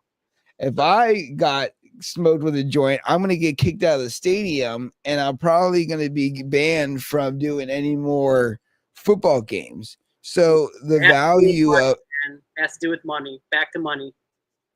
Well, and I think that's unfair because it's like if a person like Snoop Dogg can show that he can smoke weed, still conduct himself, and sing his music and have a good time, then why can't the person next to him who's fully capable of the same thing be able to enjoy that experience as well? Why does it have to be selected to the people who either have status or are established? And that's why one thing I've done as a small business owner is I promote my MadManPlant through my other channels, and that's even through my personal pages, and my clients see that, and I don't have a problem with that because my thing is if I'm going to truly be me, then I need to truly be me. And if you have a problem with me because I smoke, then we just don't need to be around each other. I can find other clients. I'm in a position in my life where I can kind of pick and choose,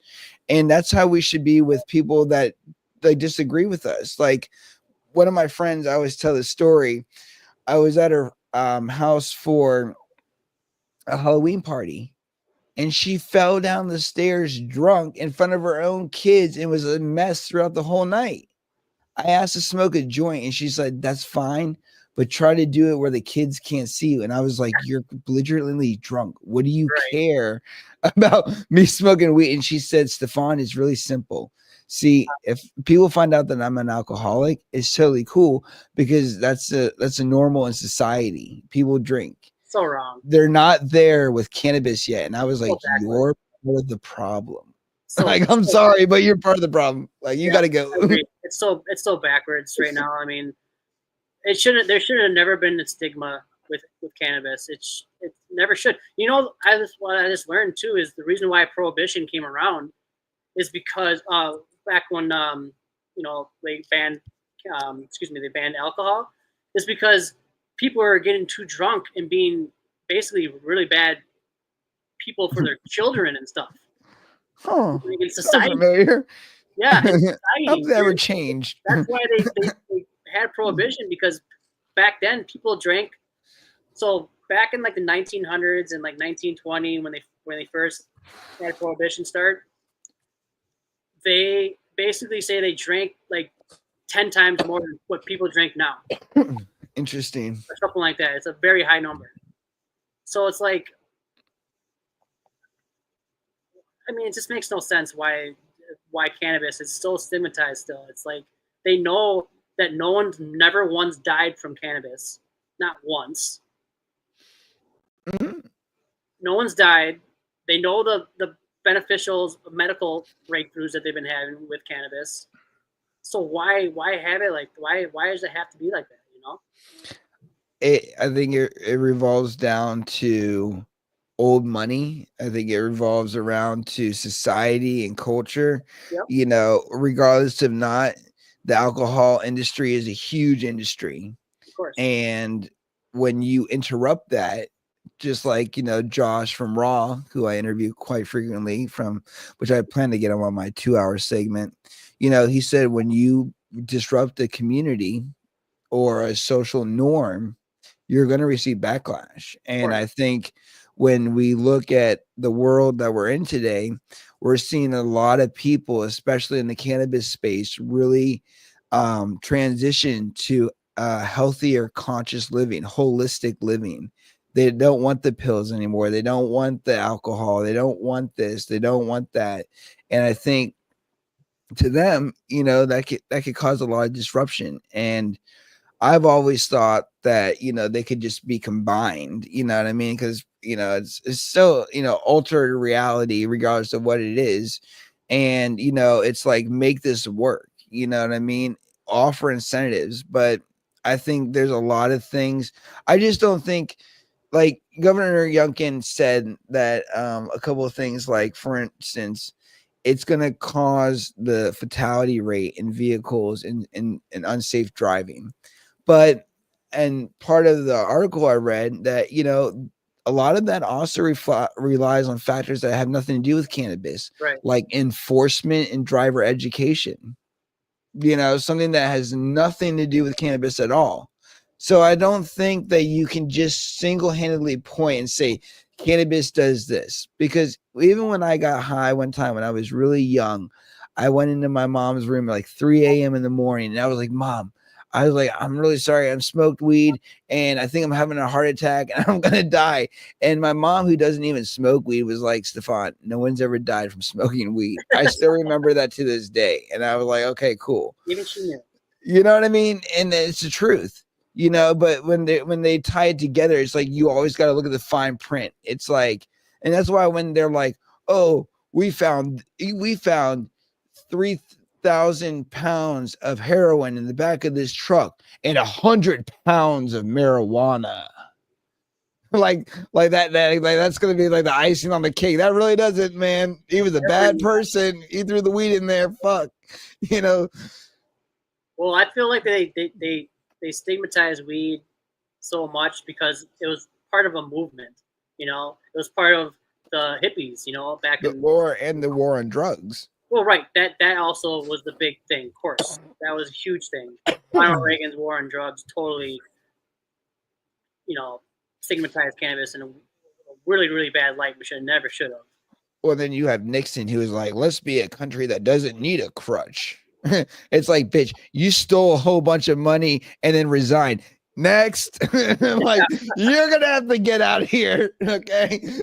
I'm going to need to see some integrity before I answer any more questions. And honestly, it's like, I feel like in America, the biggest problem is not alcohol. It's not drugs. It's how we live as a society, like our health in general. Mental health, physical health. Physical health. Look at the foods we eat, for fuck's sakes. I mean, it's terrible. I mean, you remember that show, that movie, was it Super Size Me? Yeah, and there's a reason why they don't ask if you'd like to supersize it anymore, because he almost got sued. It's funny. Yeah, he almost died during Right. the making of that. Yeah. And that was the 30-day rule, Yeah, we're eating it for breakfast, lunch, and dinner, but I mean, just think about all the times you eat fast food. People do eat fast food. Well, I can't talk because I'm a fast food junkie and my diet is very poor, so I have to throw myself under the bus on that one. But it is true that the United States is one of the fattest countries in the world, and we have the most resource and availability to food when you look at other countries. Our agriculture is like right up there with China. It's right up there with a lot of Well, if Chinese keep buying farmland, well, you have more here. Right. Exactly. Well, I mean, yeah, I don't know. It's just, I hope eventually someday that, and I think we're in the right movement. I think it all comes down to people like us to get this stigma away from us, to come as a community, and I think eventually we'll get there. I think helping it, scheduling it down from a Schedule 1 to 3 could help. Obviously, legalizing it federally will definitely start helping a lot too, Yeah, but I think we need to move it from Schedule 2 to Schedule 3 and then deschedule it. You know what I mean? Exactly. It needs to be rescheduled for sure. Absolutely. My biggest thing is, like I said, I think it's a fear, it's just like almost like it's like changing yourself. Today, I'm going to be a better person. So I'm going to do different things. To a lot of people don't like change because they don't know how to affect things, Right. I just think it's almost kind of like the social media wave where it's so easy. If you know what you're doing, you have a purpose, you have a vision, you're really trying to provide value, you're trying to solve problems, you're really trying to help people's quality and experience with cannabis, to make money in this space and have nothing to do with selling weed directly if you're not a dispensary or not a legal market, right?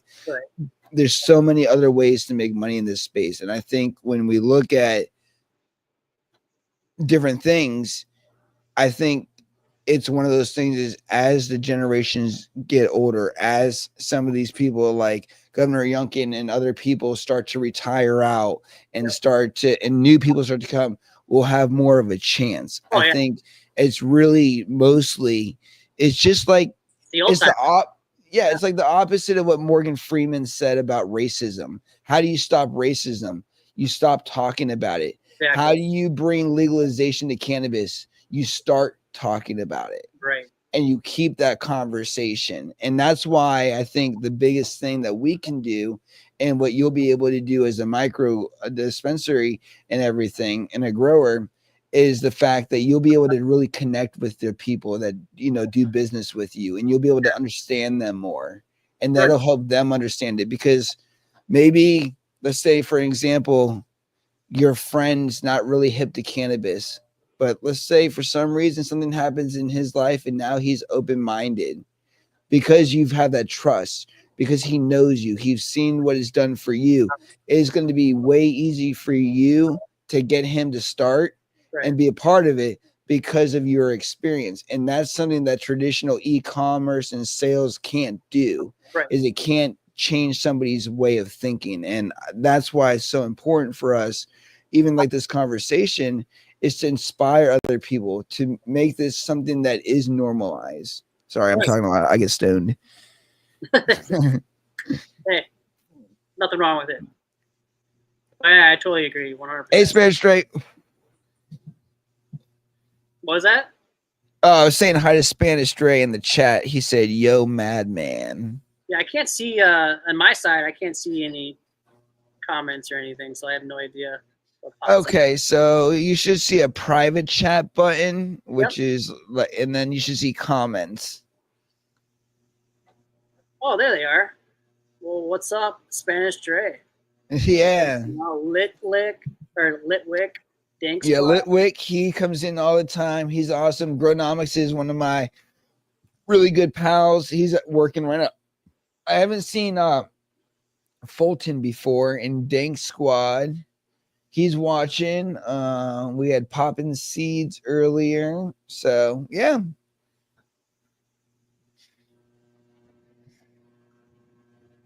Yeah, I didn't know that. Yeah, okay, yeah. So it's my, like I said, it's my first time on like a platform like this, so I have No, don't even worry about it. no idea. But how? So tell me how's the Discord work then?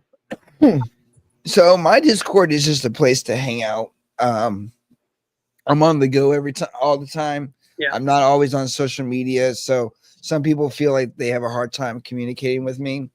And I told them the best way to do it is either through email or Discord. So the Discord, we just shoot the shit. It's like a little family community. It's about quality over quantity. So not the biggest Discord in the world, but it's all right. My biggest thing is the people that are on our Discord. We see every single day. We talk every single day. Most of them are all in Virginia, so we do meetups. But a lot of our friends like Gronomics and Greenier, we actually flew them in to Virginia last year for my barbecue event, which was pretty cool. Oh, nice. But yeah, the Discords, they have different ones. All companies, you kind of have theirs, but mine is mainly just a safe place to be who you are, come as you are, hang out, shoot the shit, and it's just one of those things where it's like it becomes a small family. Nice. Yeah, I mean that's the best way to do it, and I feel like cannabis is a family. It's a brotherhood, it's a family. The movement. It can, but it can be also very divided and stigmatized and kind of judgmental in a way. And as somebody that has been attacked by its own community, Sure. and a person that's been loved by his own community, I've definitely been exposed to both sides. And that's why it's what you make of it. And Sure. I believe when you come in here like you are, with pure intentions, trying to do good for others, trying to create a pathway, a legacy, that's where the true value gets created. People are in their ideas and their motives are dime a dozen. It's Right. the true people that I feel that want to be there for others. And Right. and that's what I'm about, at least. Absolutely. Yeah, absolutely. Yeah, I hope me opening up to my past, with addiction can, give someone, the idea of maybe that they can open up to more people to help them get through whatever they're getting through. Well, let's talk a little. If you want to talk a little bit more about that, we still have tons of time. I mean, we can go as long as you want. Yeah, I'm down to talk about whatever it is, man. I mean, it doesn't matter. I mean, well, one thing I like to do, because like I said, I'm not an expert. I'm not a mental health professional. I'm just an average guy having conversations about mental health. Right. Let's talk a little bit about that messaging that you just talked about. And what are some of the misconceptions or things that, people could do to help themselves or, not fall into that, you've experienced? Well, I mean, so I feel like I would have been or gotten sober quicker if I wasn't so afraid of what people would think, and worry more about what will people think when you're gone and know what happened, why you're gone. I feel don't be afraid of change either. Yeah. If it's related to work and you have troubles with your job and you don't like your job and then you escape through drugs or whatever, find a different path. If it's people you hang out with, don't be afraid to hang out with different people. Find groups. Counseling. All that stuff is I think is something that people really need to be open up about, and I feel like that will help them get through their addictions because you can't do it alone. That's one thing that I learned, that you can't do it alone, and being alone, it just puts you into negative thoughts. And a lot of times people can't get away from that and they commit suicide because of it. there is a light at the end of the tunnel, for sure. You know, Russell Brand says, the mind of an addict is truly the mind of an addict is truly irrational until you become the addict, and then you realize that the only way out is through support or Sure, I read his book, so I yeah, something like that. Yeah, it goes something like that. Sorry, I butchered it there, Russell Brand, but I think it is true, and that's why even in life and work and everything is your village of people is so important, and that's why one of the biggest underestimated things is who you have in your life. Especially when things aren't okay. right. And that backbone. And you're married, right? Yep. Now, was your wife with you throughout the addiction, like from start to finish, or did you meet her after? At the later end of it. Yep.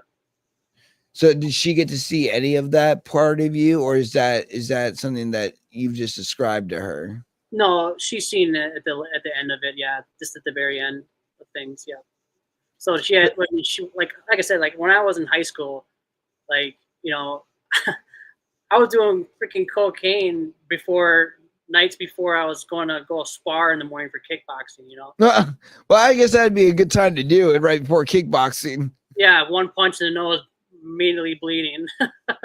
Oh, that's what happens. Oh yeah, oh yeah. I mean, I don't know how many times I would go to sparring from a night of partying, and then just yeah. So I've been around it for a long time. So luckily, she wasn't at the beginning, because I don't think she would ever would marry me then. Yeah. You never know. Some women, like at least like Lacey, my wife, and I'm sure like yours, you'd be surprised what they'd be willing to go through. You know what I mean? I mean, love will do, make you do crazy things, and stick through a lot of crazy things too, for your loved ones. Yeah, and cocaine is a hell of a drug.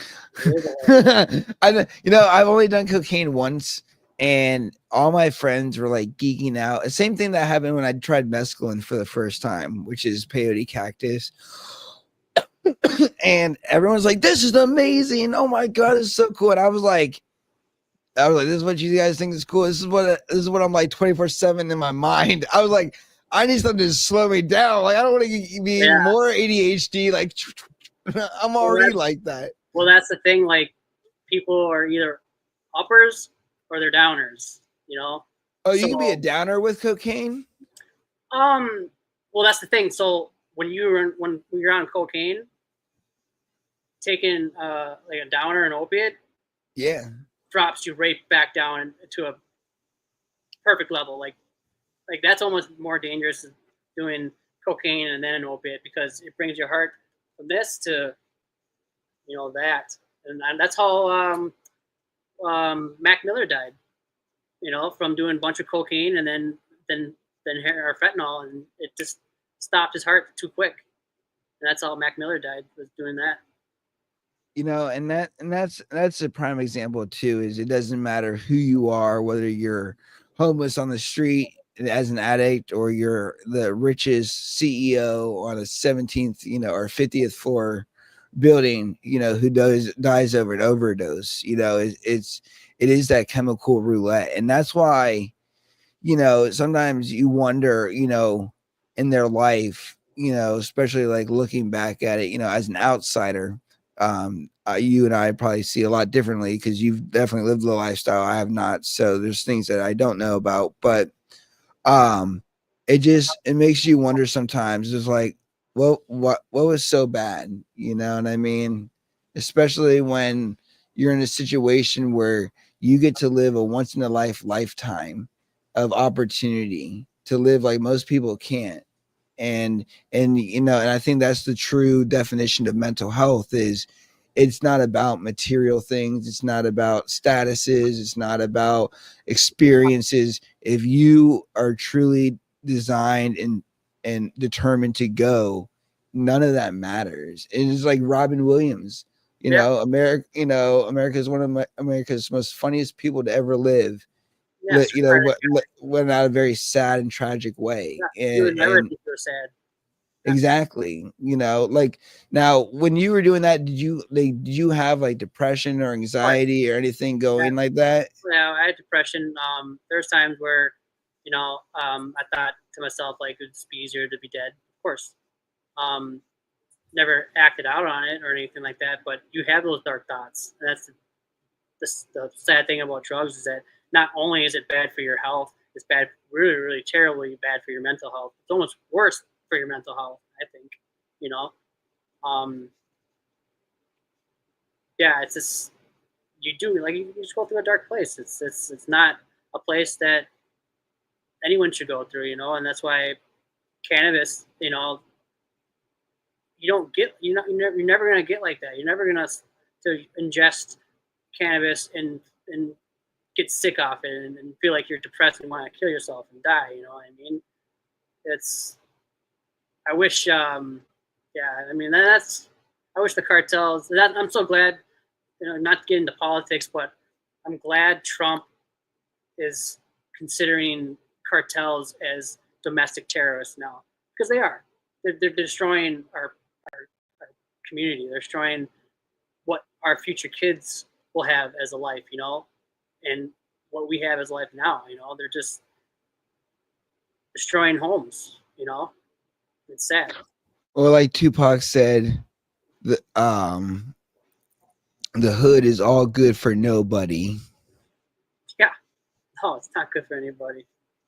No, it's yeah. And I do agree with you without getting political either, because I'm not really politically charged. As long as you don't mess with my ability to have firearms, my family, my way of doing business, or my freedom, I don't care if you burn the motherfucker down. You know what I mean? Like, I don't care.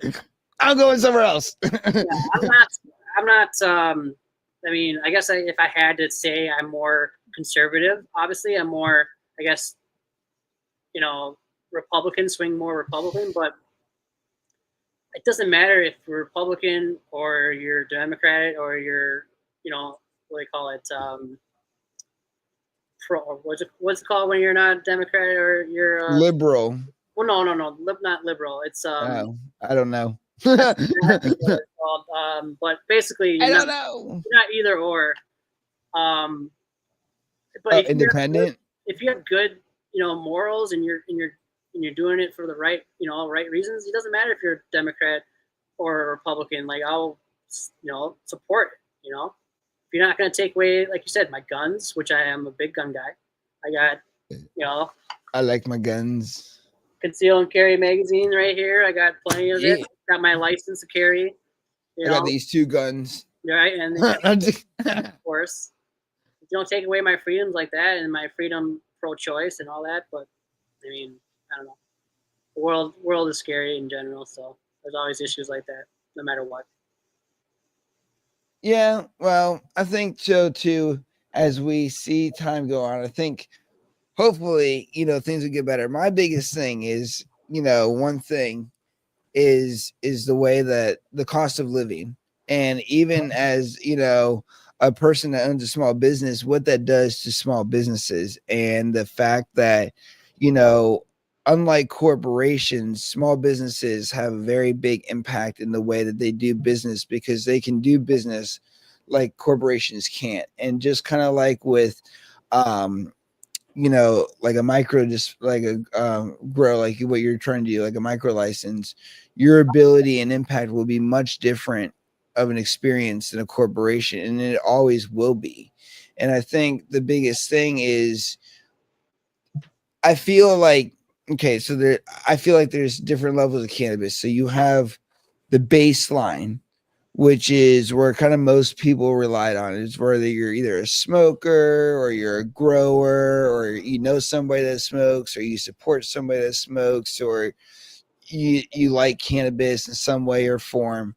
Then you have your next level, which is like your small business, your nonprofit, your small group of people who are really kind of like on the professional level of cannabis, kind of like what I like to consider myself, where like I'm trying to do news and media. I'm trying to do other things other than just growing in my basement. So this way, when people say, well, what's your impact in the community? You can say, well, I'm a micro license. Well, I'm a media guy. I report on the industry. You know what I mean? So you have that level. And then you have this corporate level where it's like top money. Like, you know, this could be like one day, like Philip Morrison, you know, like tobacco, big players, like, you know, like, or corporations. Well, I feel in the cannabis space that everybody wants this like top preem and let's give it to the corporations and they can professionalize it and they, you know, and have them set the standard. But I think when you look at it, it shouldn't be a level of tiered sections in the cannabis community.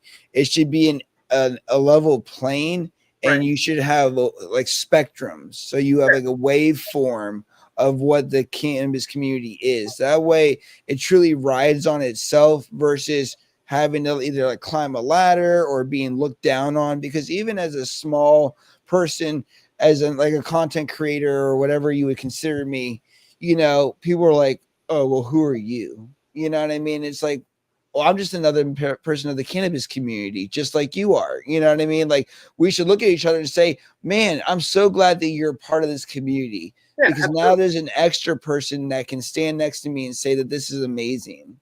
You know, why are we trying to break it off and only say, well, if you only have $1 million, you can get your licenses? Well, what does that do to the guy right here who has more passion and love for the plant than the guy that's up there? And what does that do for the trajectory of industry? Yeah, that's why I really like Arian, you know, from Strain Hunters. I was fortunate to meet him at MJ BizCon. Is those the guys with the green jackets? No, that's guys look pretty cool. Dope Boys. Okay. Mendocino County. They're really those guys are really cool guys. I met those guys. But those guys are really big growers in Mendocino. If they're watching this, shout out to those guys. But no, Arian is from Strain Hunters. He also owns Greenhouse Seed Company. He's considered the king of cannabis. You know, he's been on multiple High Time magazines.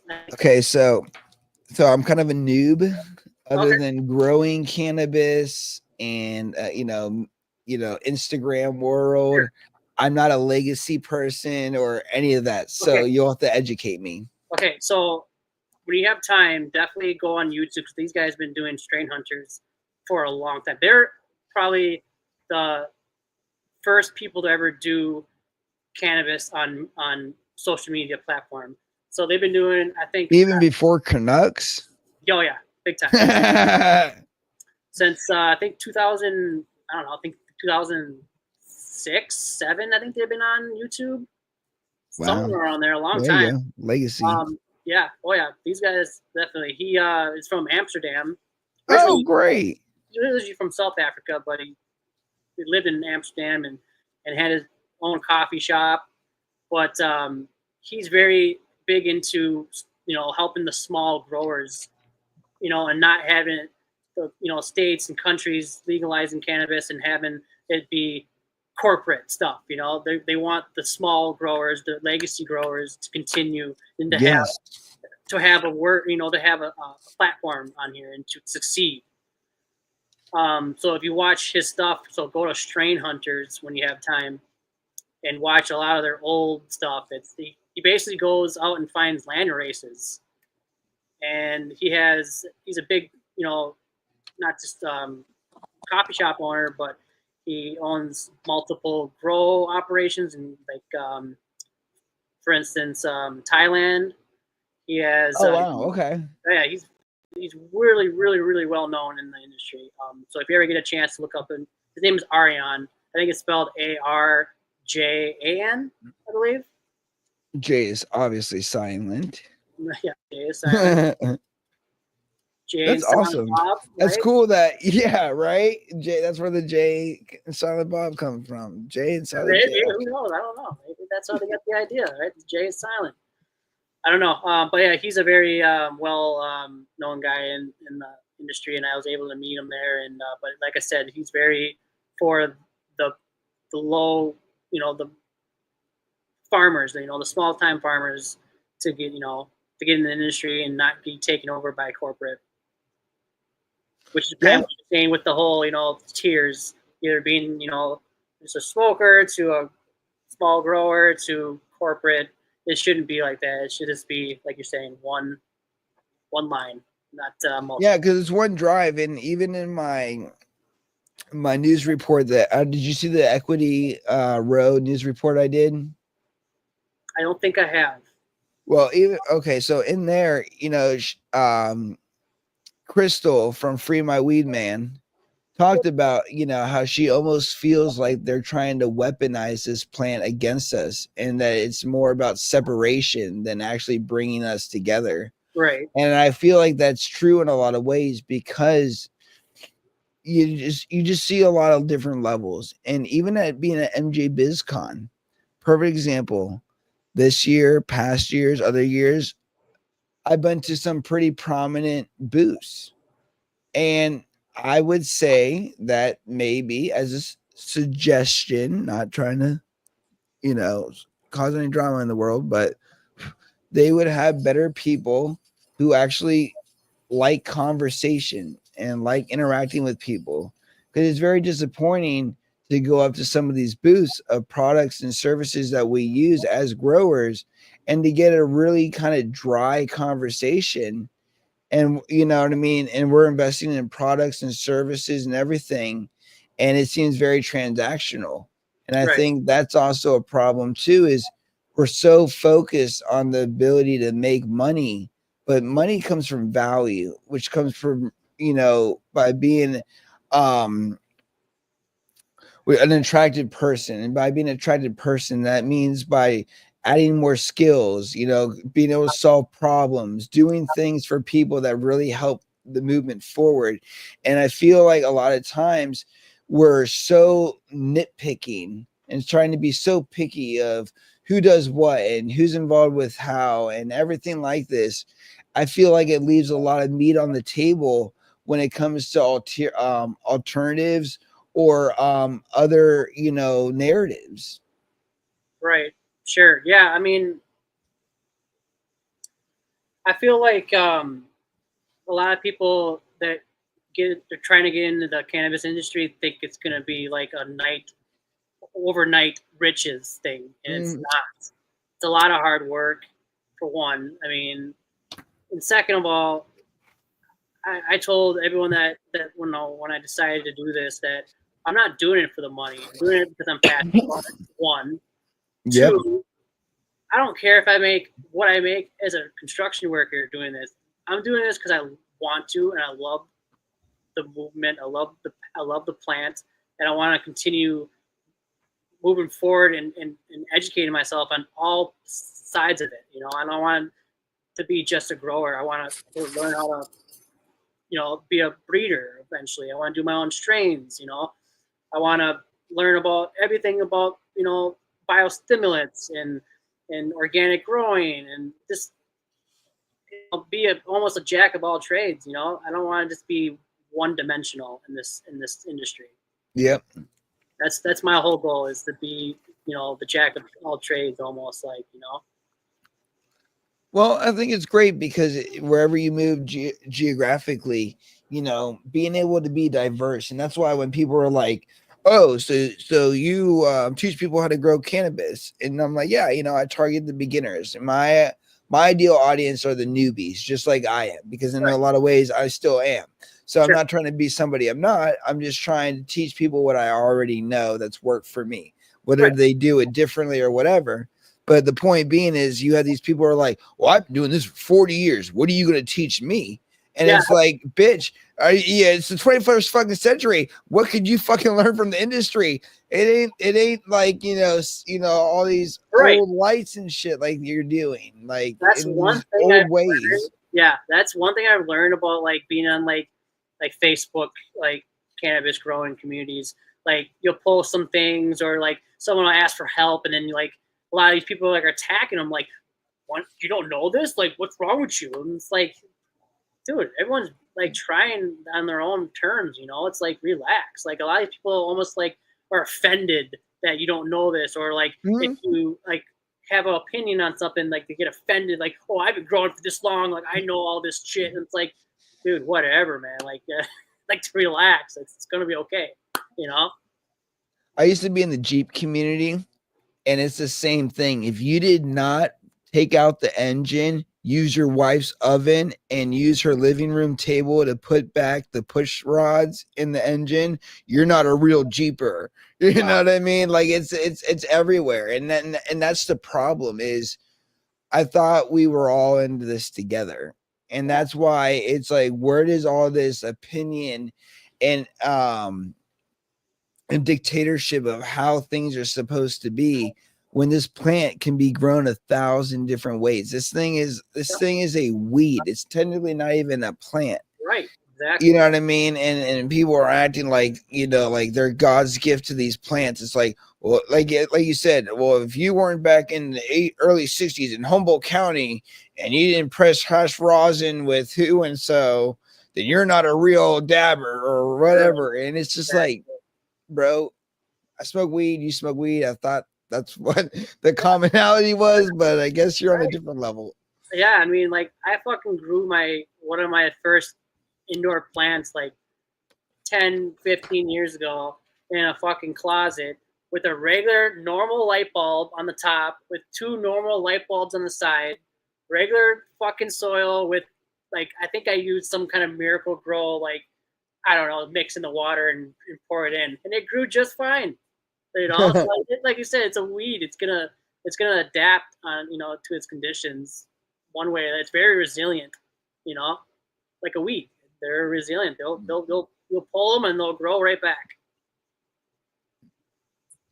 Yeah, no, I definitely feel that. I mean, people are just I don't know, and that's when it comes with really with any territory.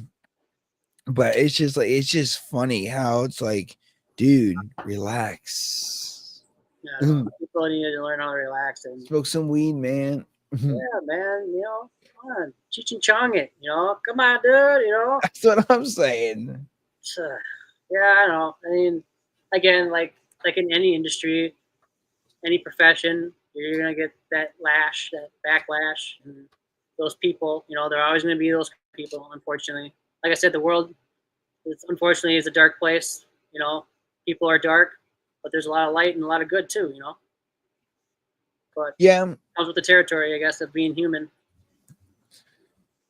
That and living long enough to see yourself become the villain, like Two-Face from Batman. Yep. What's his name? What was his normal character before he was Two-Face? Harvey Dent. Harvey Dent. I was going to say Harley Quinn, but Harvey Dent. The manly looking Harley Quinn. He was just a normal shrink or psychologist or whatever. Like, well, according to I don't know if the comics were the same, but I know that for Suicide Squad or whatever, Suicide Squad, right? Like the whole background of Harley Quinn and Joker is that she was his shrink, right? That's how, and then she fell in love with him, right? And that's how she became the dark Harley Quinn, right? That I never knew, and I've loved Batman since I was like 4 years old in the cartoons and the original Batman movie. You're teaching me something I don't know now. I'm listening because this is cool. I didn't know this. Yeah, well, you know how the saying goes: you can teach an old dog new tricks, right? Yeah. Well, we're about the same age, so that too. I'm a geek when it comes to that stuff. Like I'm a what they call it, a closet geek. Like I don't know if you can see, I got a bunch of like unopened action figures from Resident Evil. Like I'm a huge Resident Evil guy. Now with that, the whole value is this true collection and trading, or what do you do with these? So these are collectibles. They're over 25 years old. Wow. Never been opened. Yeah, so this one right here, for instance, is from the game Resident Evil 3. And this was, when I bought it, was worth $500. They're over $1,000 right now. That's $500 Over 1,000 right now. when you bought it though from the So when I bought store. it, it was 500, but right now I could sell it for easily over 1,000. But okay, walk me through it because my son's into like Comic-Con and all this other stuff, and he has some things that we've got him like sneakers. Where does the value come in? Just the nostalgia behind it, or the nostalgia? That's I feel like our generation is so nostalgic. Like look at Pokemon cards, man. hey, yo, bro, that's vintage. I love that. Thanks, bro. No, that's what we say to each other now. Oh my god, that's vintage. I love that. But honestly, like for instance, you know, like look at Pokemon cards, same thing. You know, I got a bunch of yeah. Well, don't get me started. I have a story. My dad gave all my Pokemon cards to my sister, who I don't know what she did with them, but I used to go to the tournaments and everything and play. I got some badges in the mall because they used to have a league where you could go on Sunday. Well, yeah. things are expensive. And that Charizard, I had a first generation Charizard. I had like what you did, and my dad gave it to my sister, and he's like, well, she something about her, and I'm like, she never even played the goddamn card game. I did. That sucks because I bet now that they're probably way gone right now, you know, and yeah, the value, like for instance, the first edition base booster box unopened can go for up to almost $1 million. It's insane. I'm no longer trying to steal a diamond. Yeah, exactly. A Charizard card, PSA 10 can go for like 300, 500 grand. It's insane. It's like, and at the end of the day, it's paper for paper. But it has that nostalgic to it. You know, I think we grew up in the best generation. We grew up before technology, but in the beginning of technology. We're still young in the beginning. You know, my first cell phone handheld that you can really text somebody was in 2003, ice cream bar. I was in 7th grade, you know. So hey, I remember, which you probably obviously remember, 10 cents a text message, or 10 cents, you know, or after 9 o'clock free phone calls. Yep. Yeah. Oh my god, I remember that too. Holy shit. Yeah. I mean, we grew up, but as kids though, we grew up with the best like cartoons. I feel like Dragon Ball Z and Pokemon and all that stuff that we just grew up with, and now we grew up with all that, and then we grew up with playing outside, being outside, and not a computer and a handheld, you know, device all day, you know. So I feel like that's why the nostalgia is a lot of value now, because I feel like you're never gonna get that again. Yeah, no, I do too. I kind of feel like the golden age has died, especially in the culture of America. I do feel like we lived in a very special time to be alive. In the 80s and 90s was definitely a different time. I mean, so even the TV shows back then, you know, you had a lot of TV shows that had really good morals and values. And now the TV shows are just trashy and gimmicky and dumb. Like Roseanne actually was a great example. They sacrificed a lot of their comedy for moral, you know, application and value for the show, you know, because they were a family show. You know what I mean? So a lot of that is just, that's why when I watch those nostalgic pages on Instagram and then they have that music that goes with it, I start to tear up a little bit. Like, I want my childhood back. This is not cool. Oh my god! Like I just even it was so good. Yeah, I mean, right now I've been watching the 2nd season of Pokemon, and I almost tear up sometimes watching some of it because I'm like, I want to go back to that time where I was just like so innocent and like everything was just like going home from school and putting yourself at that TV to watch that show and the trading cards along with it and just, you know, the imagination of it all. It's I miss it. I miss being a kid. I really do. And it's so funny because like when I was a kid, all I wanted to do was older. I wanted to be driving. I wanted to have my own, you know, I wanted to be out of the house. Yep. School. I would die to go back to that. Yes. Well, that's the problem with life is you don't know what you have until it's gone. Right. Yeah. And I'm the exact same way. I'm like, fuck this, having my own place. I don't want to pay for shit. It's like when I was a kid, fridge is always full. Damn, I need to go to the store. It's like, Mom, oh fuck. I'll have to go to Walmart later. Exactly. And then you look at your bank account and you're like, shit. Then you actually want to go to mom's house and raid her fridge, right? Like the old times. Just we'll open up the fridge and eat whatever. Not have to worry about you paying for it. Yeah, it does make me sad a little bit. There are definitely things in my life I wish I could just have a replay button on. I also too would have tried to spend more time building relationships with my loved ones, because I spend a lot of time, and that's one thing. Logan's homeschooled, so I don't have to worry too much about it. But that's the one thing I did spend a lot of time, is wasting my time on people who just served me no value and just chasing just dumb shit. And I just really wish I could have gone back and just really invested in myself and been like, no, this is what it'll be like. Do this instead. You know what I mean? And at certain aspects, I don't wish that, because then I wouldn't be who I am. It's just, there's always, it's such a battle. It's like, fuck. Yeah, it's. If only I went to medical school and became a doctor. Right. Yeah. On this and that, but again, yeah, like, of course I regret all the decisions I did when I was younger, of course, but it wouldn't make me as strong as I am today, and wouldn't give me the outlook of life that I do now. And that's why I'm also like optimistic and excited for my future in cannabis, because in a sense I'm bringing myself back to time where, like, when I was younger, like smoking weed and having fun. Like, now I get to hopefully do that as a profession, get to go every day and look and see my plants growing and being like, holy shit, like, I'm doing this. Like, this is something I love. This is something I'm passionate about. This is something I can literally do and hopefully make a living out of. It's like, I'm almost like, in a sense, a kid again, It's almost like you still have obviously all your, what you need to do to live life in society, paying the bills and working, because it's still a job. It's still, you're still going to work. You have to work your ass off with, the passion comes with it. And that's the best thing that I got going for me right now, is something I'm passionate about. Because I wasn't passionate about construction.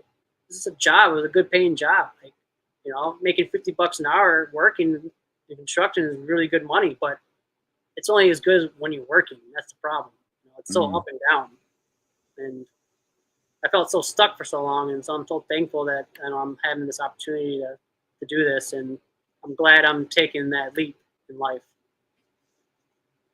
Well, one of those things is you have to be willing to jump, and you only get one chance, one opportunity, one life to get it right. And if you can get it right, your life could look different for the rest of your life. Absolutely. And that's one of the biggest things, is everything's a gamble. Sure. Why not bet on yourself and take the chance? And my thing is, you just don't know. I've owned a lot of companies. There's some companies I no longer run anymore. I used to do 3D printing. We were in 13 different countries for smoking tools and accessories. It just wasn't profitable. And the material cost versus the labor and everything I was doing, I was a slave to here. And I don't really love 3D printing that much, because I spent more time fixing the goddamn printers than actually printing parts. Sure. You know what I mean? And I'm not a repairman for 3D printers. I'm a businessman. So, I think a lot of times too is we have to look at the things that work and don't work and say, whoa, fuck, this all blew up in my face. It didn't work as well as I wanted it to. I'm a failure. No, it just didn't work this time. It doesn't mean that it's not going to work. I think the biggest thing is we have to perceive what you are, and which is called Ikigai, which is the Chinese mythology of bringing what you love and value to the world, which combines, being able to make a living and doing what you love to do. But it's when you are filled with passion and you do have energy and you are about what you do. And then no matter what your struggle is, you'll get through it. Right. Like whether it's like 10 times the load of work, you love what you're doing, so it's worth it. And I Exactly. think that's the biggest thing that'll set you free in business and in life is truly doing things you love. But so many of us placate to what's safe Yep. versus what is prominent or The norm. possible. Yeah, or like the norm, like your normal job, like or going to a school, trade school, or go to college. 4-year degree or whatever, doing the normal, but you know, doing what you love. Sometimes the risk, the award can outweigh the risk. So might as well 1000%. take it. Yeah. Like, Sorry. what's the worst that could happen? It doesn't work. At least you bet on yourself and you tried your hardest. I think the worst thing happened is Chapter 11 bankruptcy. And then you get to start again because then they just wipe the shit away. It's like, hey, you know what? We're going to say that you weren't very good with this or put it on your record, but it's a fresh start. Start another business. Colonel Sanders applied 147 times for a business loan before being approved. Wow.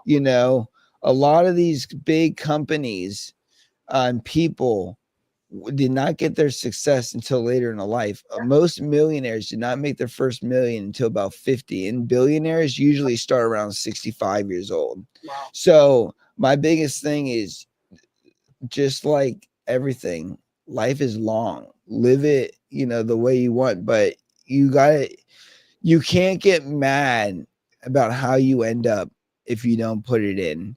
And my thing is just like with Billy Joel, the song Vienna, you can get what you want or you can just get old.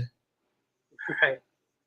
You know what I mean? And a lot of people, unfortunately, just get old. And that's why the graveyard is one of the richest places in the world because that's where everything goes to die. Yeah, actually, my friend, now that you mentioned that, just reminded me of my friend. She lives in Texas. She went to school to become a, what do they call it, mortician.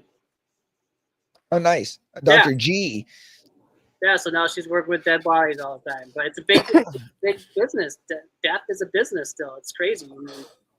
How much it costs to have a burial. Well, $1,000. Yeah, I also think the funeral industry is also a scam, but that's for another conversation. But no, I actually do follow a mortician myself on Instagram, and she does a lot of good content about what happens to the bodies, different things. Really? Oh yeah, I'll send her your link. Yeah, forward me the link. I don't remember her name off the top of my head, so I will have to look, but I'll send it to you. And then if anybody else wants to, they can just message me. But it's really cool. And she actually followed two people. It's a guy and a girl, two different people, two different locations, but really informative. And then my wife is part of because we're weird people. We're part of this people of the dead page. Nice. And it's all real photos of like dead people that are given by families or by medical institutes that give education on decomposition and the body and science and everything else like that. So it's pretty gritty, but I like it. I'm a horror guy. Like obviously I got werewolves on my. I don't like horror movies. I don't like the feeling of being scared. Well, I don't get scared from horror. I just like the mythology of all, like the gore and just like. I don't know. So you're saying you're a serial killer? I'm just kidding. Well, I will follow a serial killer on TV, but I would never be one. But no. See, my problem is when I watch a horror movie, I'm like, oh my God, that would be so painful. Oh my God, imagine what he's feeling right now. I'm like anticipating, like, oh my God, my arm would hurt so bad if that happened to me. I watched the Saw movies. You probably thought that a lot then. Oh, I watched a couple of the Saw movies, and when he had to put his hand through the saw blade to collect the blood, and it was like dangling back and forth, I'm like, No, no, no, no, no, no. I'm sorry. Just kill me now. Put the bullet in me. I'm not doing that dumb shit. Right. Take me Oh my out. God. Yeah, What kind of Squid Game bullshit is this? I'm more so, but horror wise, like I guess I should rephrase. I'm more into like werewolves and zombies and stuff, not more like serial killer stuff. I mean that's okay. Like I love Jason Voorhees, like Friday. That's my all time favorite. The slasher movies. Yep, yeah, the old schools. Yep, but I'm more into like my first ever horror movie was American Werewolf in London. So I'm a huge werewolf guy. Zombies from Resident Evil, playing video games as a kid, playing Resident Evil with my dad. Like that's the stuff that got me into that kind of horror genre. That's my stuff. Well, this is pretty awesome. Well, let's wrap things up. I'm going to turn the floor over to you real quick. Is there anything that we haven't discussed or that we should know? I mean, no, honestly, like, hopefully you'll see me in a store in Minnesota sooner than later, and my goal is to, be around. Hopefully, my product will be around and, hopefully in other cities and other states eventually. I mean, like we talked about it pretty much, just grinding away at this, hopefully, the licensing part goes around and doesn't prolong anymore like they have already. And yeah, I mean, that's it. I mean, I'm just bumping and grinding and yeah, that's pretty much it. I mean, that's awesome, dude. Yeah. Well, I just want to thank you so much for coming on the show and the transparency. You provided so much value to the viewers, and whoever watches this, whether it's today or 5 years from now, there's a lot of great things that you were able to talk about. And I really appreciate, just being open and bringing that to the table, because my biggest thing is, as an interviewer and as a podcaster and a journalist or whatever, I really try hard to do my best, for people. Yeah. So when they do invest their time watching this, they feel like they got something. And for the guests that come on the show, they feel like they got something out of it. Because I can't tell you how many times where I've been in the conversation and I'm like, this provides no value whatsoever. Sure. I'm not even sure why I'm here. You know what I mean? Yeah. So I really do appreciate the conversation. It's been really awesome to have you on. Yeah, I appreciate you, and I hopefully maybe someday I can get back on it with you again. Oh, absolutely! You just let me know when. Well, you just go on right now after this podcast. Schedule another episode, dude. So you go for it. You schedule as many times as you want. Believe me, you're always welcome. And when you get a podcast going, I'd love to be a guest on yours. I definitely think as you get your micro, it's a micro. It's so basic. Yeah, so basically our micro license, we are able to have our own grow. So like I said, up to 5,000 square feet of plant canopy. Micro grow.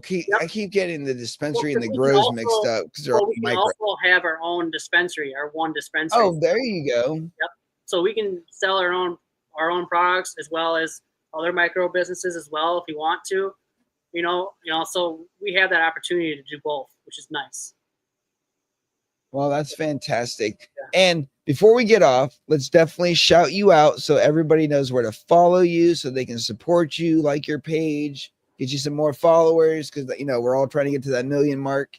Yeah, of course, right? Or at least that 1,000 mark would be nice, right? Start somewhere. Hey, if we're not there, we need to help you at least get to 1,000. I'm at, I think, 712, I think, the last time I looked. So, yeah. Nice. Follow me at Instagram at VigorousFarms. That's pretty much the only social media account that I have right now. I mean, I got a Discord, but I mean, I don't really for business quite yet. But I have my own Discord. But I just followed you by chance. Nice. Well, I should have invited you to my Discord. So after this, I will be in my Discord. So if you would like to shoot the shit, you're more than welcome to come hang out. And anybody watching, they can come hang out as well. So cool. Yeah, absolutely, man. I appreciate it. Well, this has been great, guys. Sunday, I will be back on. And if you ever want to join one of my Sunday sessions, it's more of just an open talk session, no real agenda. It's just where I kind of bullshit. I will be showing off the premiere of my news segment. I'm going to be trying to do one news segment per week. So, because it takes time, this last segment to put it together, edit it, shoot it. I mean, I did the talking points like 5 or 6 times because I wasn't happy with it. And then I was like, oh my God, I'm moving my head too much. And then I had to focus on not moving my head, which is very hard, as you can see. So I've been trying my best. But, I'm just trying to take myself more seriously. And by setting goals, little things, I can provide more value to the community, and the community can get more value out of the content that I provide. And it's a win-win for everybody. So I'm just trying to do my thing. But yeah, you're always more than welcome. But I can't wait for Sunday. And then we are going to be starting to travel soon in March.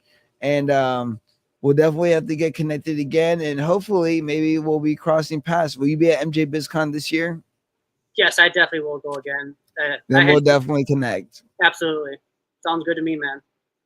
Well, Nick, it's been a wonderful time. Guys, have a wonderful time. And we will see you guys very, very soon. Peace, everybody.